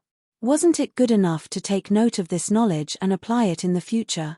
While Chu Lian was remaining calm, it didn't mean that the others shared her open-mindedness. Wenqing and Wenlan were getting anxious watching them. Once the atmosphere in the tent had taken a turn for the worse, the 2 sisters' actions had become more careful as they continued grilling meat. Wenlan's hand trembled, accidentally moving the chest plate and causing it to make an ear-piercing screech as it rubbed against the steel wire mesh it was balanced upon. Following that, it wobbled and fell off the wire mesh, letting out a clear cling-clang. Everyone was jolted back to their senses and they turned towards the sound in unison. Wenqing and Wenlan's faces turned pale as they tried their best to blend into the walls. When 6 pairs of eyes focused on the object still shaking and wobbling on the floor, they shared a sense of familiarity. This round plate didn't seem like a wak. Although it had been charred black by the fire in the center and was covered in glistening oil, the sides that hadn't been burned looked like shiny golden metal. They were all officers in the army and for all soldiers shared the same style of armor apart from the generals. Even Sima Hui's armor looked about the same, except for the 2 chest plates in the front. Suddenly, in uncoordinated unison, everyone turned towards the armor hanging on the wooden rack in the tent and sweat drops seemed to form simultaneously on their faces. Chu Lian immediately realized that they had found out that her teppanyaki plate was the chest plate on He Sanlang's armor. However, she had already used it right in front of them, so it wasn't good to explain too much at this moment. Anyway, they had all eaten it together. They couldn't scold her now after eating her food. Chu Lian was very thick-skinned. She acted as if it were nothing. He Changdi was the first to lose his temper. He cast a cold gaze over the defaced chest plate and pressed his lips together. With gritted teeth, he shouted, "Chu Lian, is this your doing?" After getting shouted at by He Sanlang, Chu Lian did feel a little guilty. She tried to soften him up by giving him a sweet smile. The group saw that tension was rising between the couple, so they immediately made their escape. Sima Hui hadn't expected that the normally cool and reserved He Sanlang had moments where he showed his anger. She stared in stunned astonishment. Xiao Hongyu stood outside the tent in the cold and breezy night. "Brother Guo, Brother Zhong, let me sleep over in your tent tonight. Brother, he was way too scary just now." The 2 of them completely ignored Xiao Hongyu's request and ran away as fast as they could. Sima Hui stood outside the tent with a smile. She really hadn't expected to see that was how He Changdi and his wife got along. When that calm, intelligent and cold He Sanlang was in front of honored Lady Jeannie, it was as if his divine aura had suddenly been lifted and he had become a real, living human being with emotions, rather than a cruel and heartless robot. The couple seemed to be getting along very well. How could anyone possibly get in between them? Xiaoyan had really been too naive. When she thought of Xiaoyan, Sima Hui let a long sigh. She left Xiaoju behind with some instructions before bringing the rest of her party back to her tent. TL note: my editor reminded me that CL's actions are very similar to this. There's a YouTube channel where a Chinese lady called Ms. Ye uses random things in her office to cook food in the coolest and weirdest of ways. XD, go check out her videos and be amazed.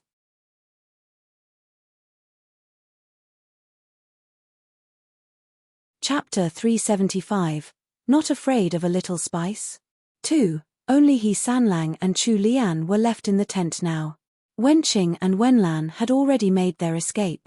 If this had been a normal day, Chu Lian would definitely have been stubborn and hard-headed. However, she just couldn't summon up her courage today. She snuck a glance at the missing space in front of the armor and made a silent prayer for herself.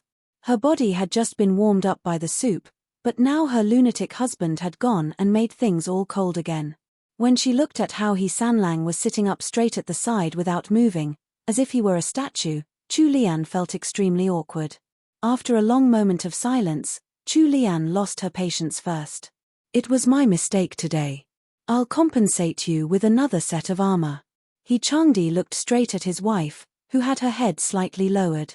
All the anger in him had already disappeared when their guests had left. Seeing how she had shrunk back into herself like a scared little bunny, the reprimand that he had been about to unleash remained stuck in his throat. Thinking back to the snowboat that she had gifted to him this morning, He Changdi's heart softened. This woman had thought about him at the first moment. She had given him that precious blueprint without any caution at all. No one knew the value of that snowboat better than he did. His image of her was slowly pulling away from the wicked woman from his previous life. When he thought of that, He Sanlang's frozen heart melted into a pile of water, as if spring had already come. The issue with the armor became inconsequential to him. Looking again at the timid-looking Chu Lian, he just couldn't bear to speak any words of scolding. Luckily, He Changdi was the kind who kept his guard up and his thoughts to himself. He wouldn't share his thoughts just like that. Otherwise, if Chu Lian were to reveal the real reason for giving him the snowboat rather than presenting it herself, he would be the one to puke blood in anger. Chu Lian was still waiting for her lunatic husband to scold her with her head lowered. Who could have thought that she wouldn't hear anything from He Changdi at all, even though her neck was already starting to hurt? She looked up and cast a quick glance at He Changdi, only to realize that he was looking at her with that deep gaze of his. The emotions swirling in his eyes were just too strange. Chu Lian shivered. Why did she feel like he was going to eat her up in the next instant? After getting caught by Chu Lian, He Changdi shifted his gaze away and coughed awkwardly. Following that, he picked up the chest plate from the floor. Under Chu Lian's frightened gaze, he wiped the chest plate clean and placed it back over the brazier. He moved a plate of raw beef slices that hadn't been grilled in front of Chu Lian. Cook this. Chu Lian thought that she was hallucinating and replied with a dazed, "Ah?" He Changdi tried his best to adjust his expression and make it as neutral as possible, instead of cool. "I didn't eat just now. I'm still hungry." Chu Lian shot a doubtful glance at him. She hadn't been watching him just now, so she didn't know if he was speaking the truth. Had he really not eaten at all just now? When He Changdi's eyes met hers, Chu Lian could only admit defeat and help him grill the meat. As Chu Lian skillfully flipped the beef slices on the metal plate, the meat made sizzling sounds. She took up the plate of seasoning at the side and asked, "Do you eat spicy food?" He Changdi was staring at Chu Lian's fair hands, lost in thought. He didn't seem to hear Chu Lian's question at all. Chu Lian made an exaggerated roll of her eyes. What was going on with her lunatic husband? It was bad enough that he had chased everyone out of the tent. Now he was making her cook for him personally. However, when she asked him what flavor he would like to have, he was actually being absent-minded. Chu Lian continued complaining in her heart and accidentally shook her hand twice, adding in twice the usual amount of chili powder. Hee. Since you're not going to reply, I'll let you have all the spice." She finished grilling the beef slices quickly and placed them neatly on a plate. They looked delicious and alluring. Chu Lian personally set the dish in front of He Sanlang. He Sanlang stared at the grilled beef slices in front of him, finally feeling satisfied. His wife should only care for him alone and cook for him alone. Although He Changdi was happy within, there wasn't much change in his expression. Chu Lian sat back down next to him and watched as he used his wooden chopsticks to put a slice of meat into his mouth. In the next second, He Changdi's body stiffened up for an instant before returning to normal. He Sanlang ate very elegantly. Even though he was moving his chopsticks quickly, his motions were still a joy to watch. As Chu Lian watched him devour piece after piece until all the meat on the plate was gone, her eyes widened in shock. What was going on? Had He Changdi been born in Sichuan in his previous life? How was he so good at eating spicy food? She had been the one to grill the meat and she had brought the chili powder over from the capital. She knew very well how spicy it was. Chu Lian was already considered someone who could hold her spice. The chili powder that she had made was already spicy enough when she used about a fingernail's worth of it. When she had been cooking the meat for He Changdi, she had used 2 to 3 times the usual amount. His expression hadn't even changed when he had been eating that meat, as if nothing unusual had happened. If not for the lack of any spicy seasoning like this chili powder in the Great Wu dynasty, Chu Lian might have suspected that he was the kind to eat only spicy food. However, Chu Lian found out very quickly that she was wrong.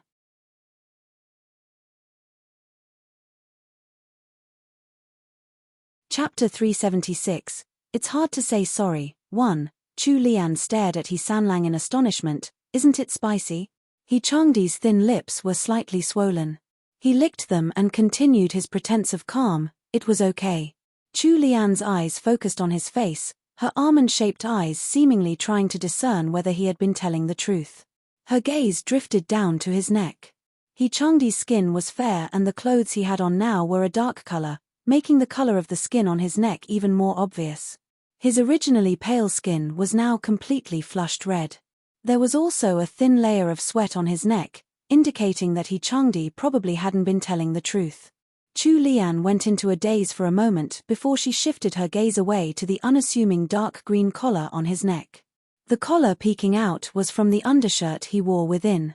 Although it was just a tiny sliver of collar, Chu Lian managed to recognize the undershirt instantly. This was definitely the undershirt that Li Yu had embroidered that Wenqing had accidentally packed for him. Dark green was an unassuming color, so it shouldn't be noticeable when worn on the inside. However, since it was Li Yu's first time doing embroidery, she wasn't very good at picking a matching thread color. Although it was a dark-colored shirt and she had intended on doing some patterns on the collar, she should have picked something closer to the shirt's color. However, Li Yu had picked out some shiny thread with the color of autumn leaves, thus making the crooked embroidery on the collar especially obvious. It was extremely eye-catching. Chu Lian fell into a daze and stared at the embroidery for too long, causing He Sanlang to notice that something was wrong. He looked downwards and realized that he was still wearing the undershirt that his wife had embroidered for him. His ears flushed red instantly. The atmosphere within the tent was slowly turning a little weird. When Chu Lian finally regained her senses, her face wrinkled up into a strange expression. She knew that He Changdi had probably assumed that that undershirt was her handiwork. She was trapped in a dilemma now. Should she tell him the truth or not? Once she thought of the fits of insanity that He Changdi seemed prone to from time to time, she decided to remain silent on the matter for the sake of her own safety. If the truth ever came to light, she could honestly say that she had never claimed to have any part in making that undershirt. However, Chu Lian still felt a little guilty for now. She turned and poured a cup of warm water for him, explaining kindly, "The taste of the grilled beef is a little strong. Why don't you have some warm water to rinse away the flavor?" He Sanlang coughed twice to hide his struggle before nodding. When he took the cup, he immediately drained it in one gulp. Chu Lian secretly watched from the side. Upon seeing how urgently he was drinking the water, she knew that she had guessed correctly. She thought back to how he had been eating so fervently and she felt a little touched. If they had switched places and she had been the one served with those extremely spicy beef slices, she probably wouldn't have been able to down a single one. They were just like a loving couple. The husband would eat his wife's cooking without complaint, regardless of how it tasted, because it was made by his wife. For the sake of making her happy, he would pretend to love eating the food and polish off every last bit of food on the plate. Chu Lian realized that He Changdi had the habit of never wasting any food. He had been like this even back at Songtao Court and even more so when eating that terrible bean paste. Although He Sanlang's personality was too aloof sometimes and he would have random periods of insanity from time to time, her heart softened immediately. She wanted to treat him a little better. She promised to herself never to tease him in that manner ever again, and to always cook delicious food for him. Once He Sanlang got over the burning feeling in his mouth, he sipped a mouthful of lamb organ soup. He pressed his lips together in hesitation before finally gathering the courage to say, "Chu Lian, many thanks to you for your help." Chu Lian blinked in surprise and the corners of her lips curled up. It was just a small suggestion. "It's good if it'll be useful to you." She acted so casually that He Sanlang didn't know what else to say. The depths of his eyes were as fathomless as the night sky, dotted with the light of faraway stars, as thoughts ran through his mind. He Changdi finally let go of the unseen chains tying his mind to his past life. Although many things were similar, there were just as many changes in this life. Everything seemed to have been reset. How could he be sure that the Chu Lian before him was the same Chu Lian from his past life? Other than sharing the same face, their personalities were completely different. He no longer wanted to escape reality. Despite how much he wanted to argue against it, a voice was calling out from deep within and reminding him that he had already fallen in love with the Chu Lian right in front of him. This was an unavoidable truth that he didn't want to admit. Chu Lian had described how she had invented the snowboat as if it was a normal everyday thing to do, and it had indeed been as easy as drinking and eating for her. However, that wasn't what He Sanlang thought. After getting hurt so deeply and encasing himself in unbreakable ice, He Changdi had thought that he would never develop feelings for any woman ever again. Who could have expected that his heart would fall for his greatest sworn enemy? It was fortunate that his personality was strong enough to withstand this turn of events, or he might have made himself go crazy for real. There was a period of silence within the tent that made Chu Lian feel like years had passed instead of just minutes. She adjusted her skirt and wondered whether she should try to take her leave. It was only then that she suddenly heard He Changdi's low, magnetic voice speaking. Chu Lian, let's get along well from now on.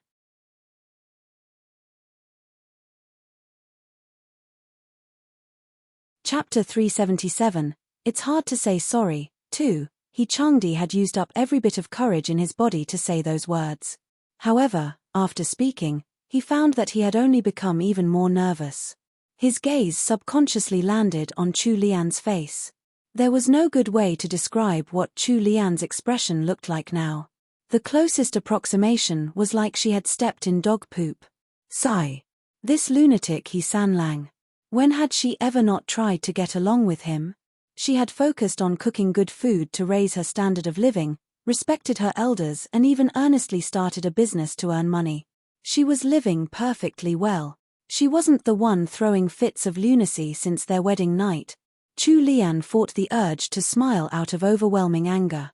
Wasn't it lucky for him that she was the He family's third young madam?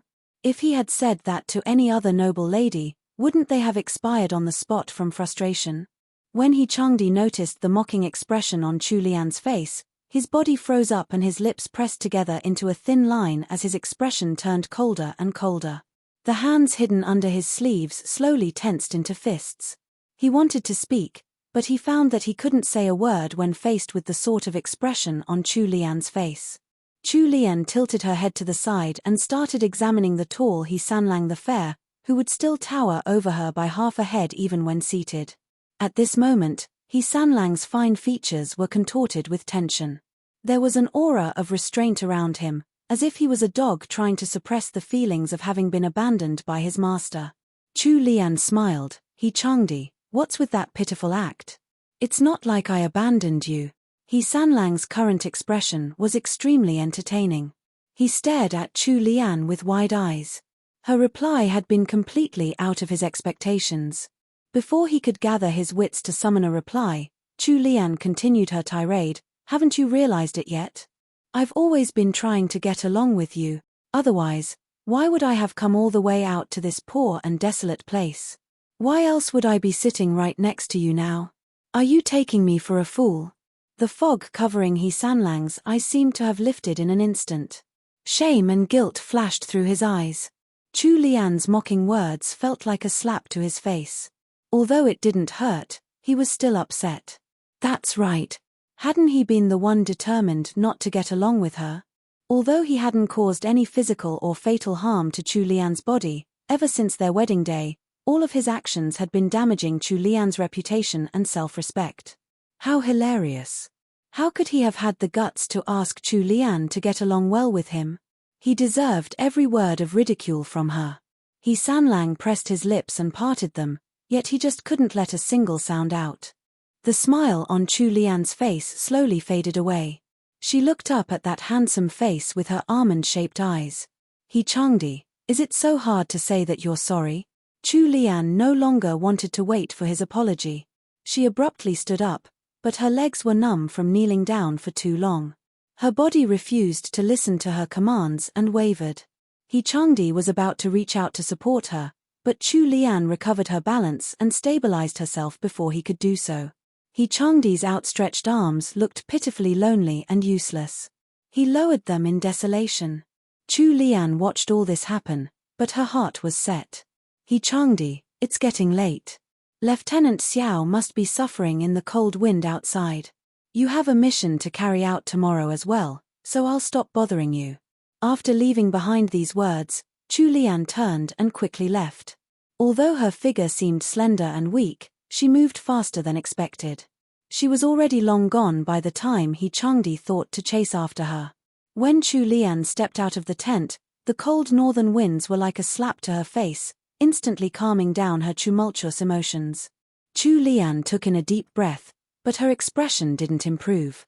The tent had muffled all the sounds from inside, so Xiao Hongyu, Wenqing and Wenlan didn't know what the couple had discussed. However, judging from Chu Lian's expression, all of them could tell that the couple had fought. Wenlan quickly hurried forward to wrap a cloak around Chu Lian. Xiaoju stepped up to welcome her. Honored lady, Our general has charged this subordinate with the duty of leading honored lady to a place to sleep. Captain Guo had been intending to send Chu Lian over to the women's camp for the night anyway. It was even better that Sima Hui had sent one of her most trusted adjutants over to lead Chu Lian there personally. Chu Lian smiled at Xiaoju. She wasn't an unreasonable person. Then I'll be troubling your general. I'll head over right now. Although it was Xiaoju's first time interacting with Chu Lian, she felt that it was easy to interact with the baby-faced honored Lady Genie. Her personality was also straightforward, unlike most of the noble ladies in the capital. Xiaoju was already used to living in the army with her mistress, so she hated the way that noble ladies would talk in circles with hidden meanings. It was better to be honest and direct in everything. Chu Lian followed Xiaoju to Sima Hui's tent with Wenqing and Wenlan behind her.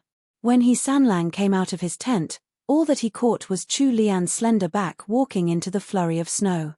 Noticing that He Chengdi's expression was very gloomy, Xiao Hongyu acted appropriately for once and said, "Brother He, sister-in-law has gone over to General Sima's camp. Don't worry, Brother Guo has already made a proper request to General Sima. The general won't mistreat sister-in-law." He Chengdi didn't reply Xiao Hongyu. He simply stood at the tent entrance and watched until Chu Lian's silhouette had completely faded into the darkness of the snowy night. He finally turned around and returned to the tent. However, for some reason, when he heard from Xiao Hongyu that Sima Hui had sent her trusted female adjutant to welcome Chu Lian, there was a hint of upset in his heart. You're tuning in to the Dreamy Chapters YouTube channel. We're so grateful for your support, and don't forget to subscribe to join us on this incredible journey through captivating stories. Your generosity through donations truly makes a world of difference, as it's the primary source of revenue that allows me to expand and enhance this channel for you. Thank you from the bottom of my heart for being a part of this adventure.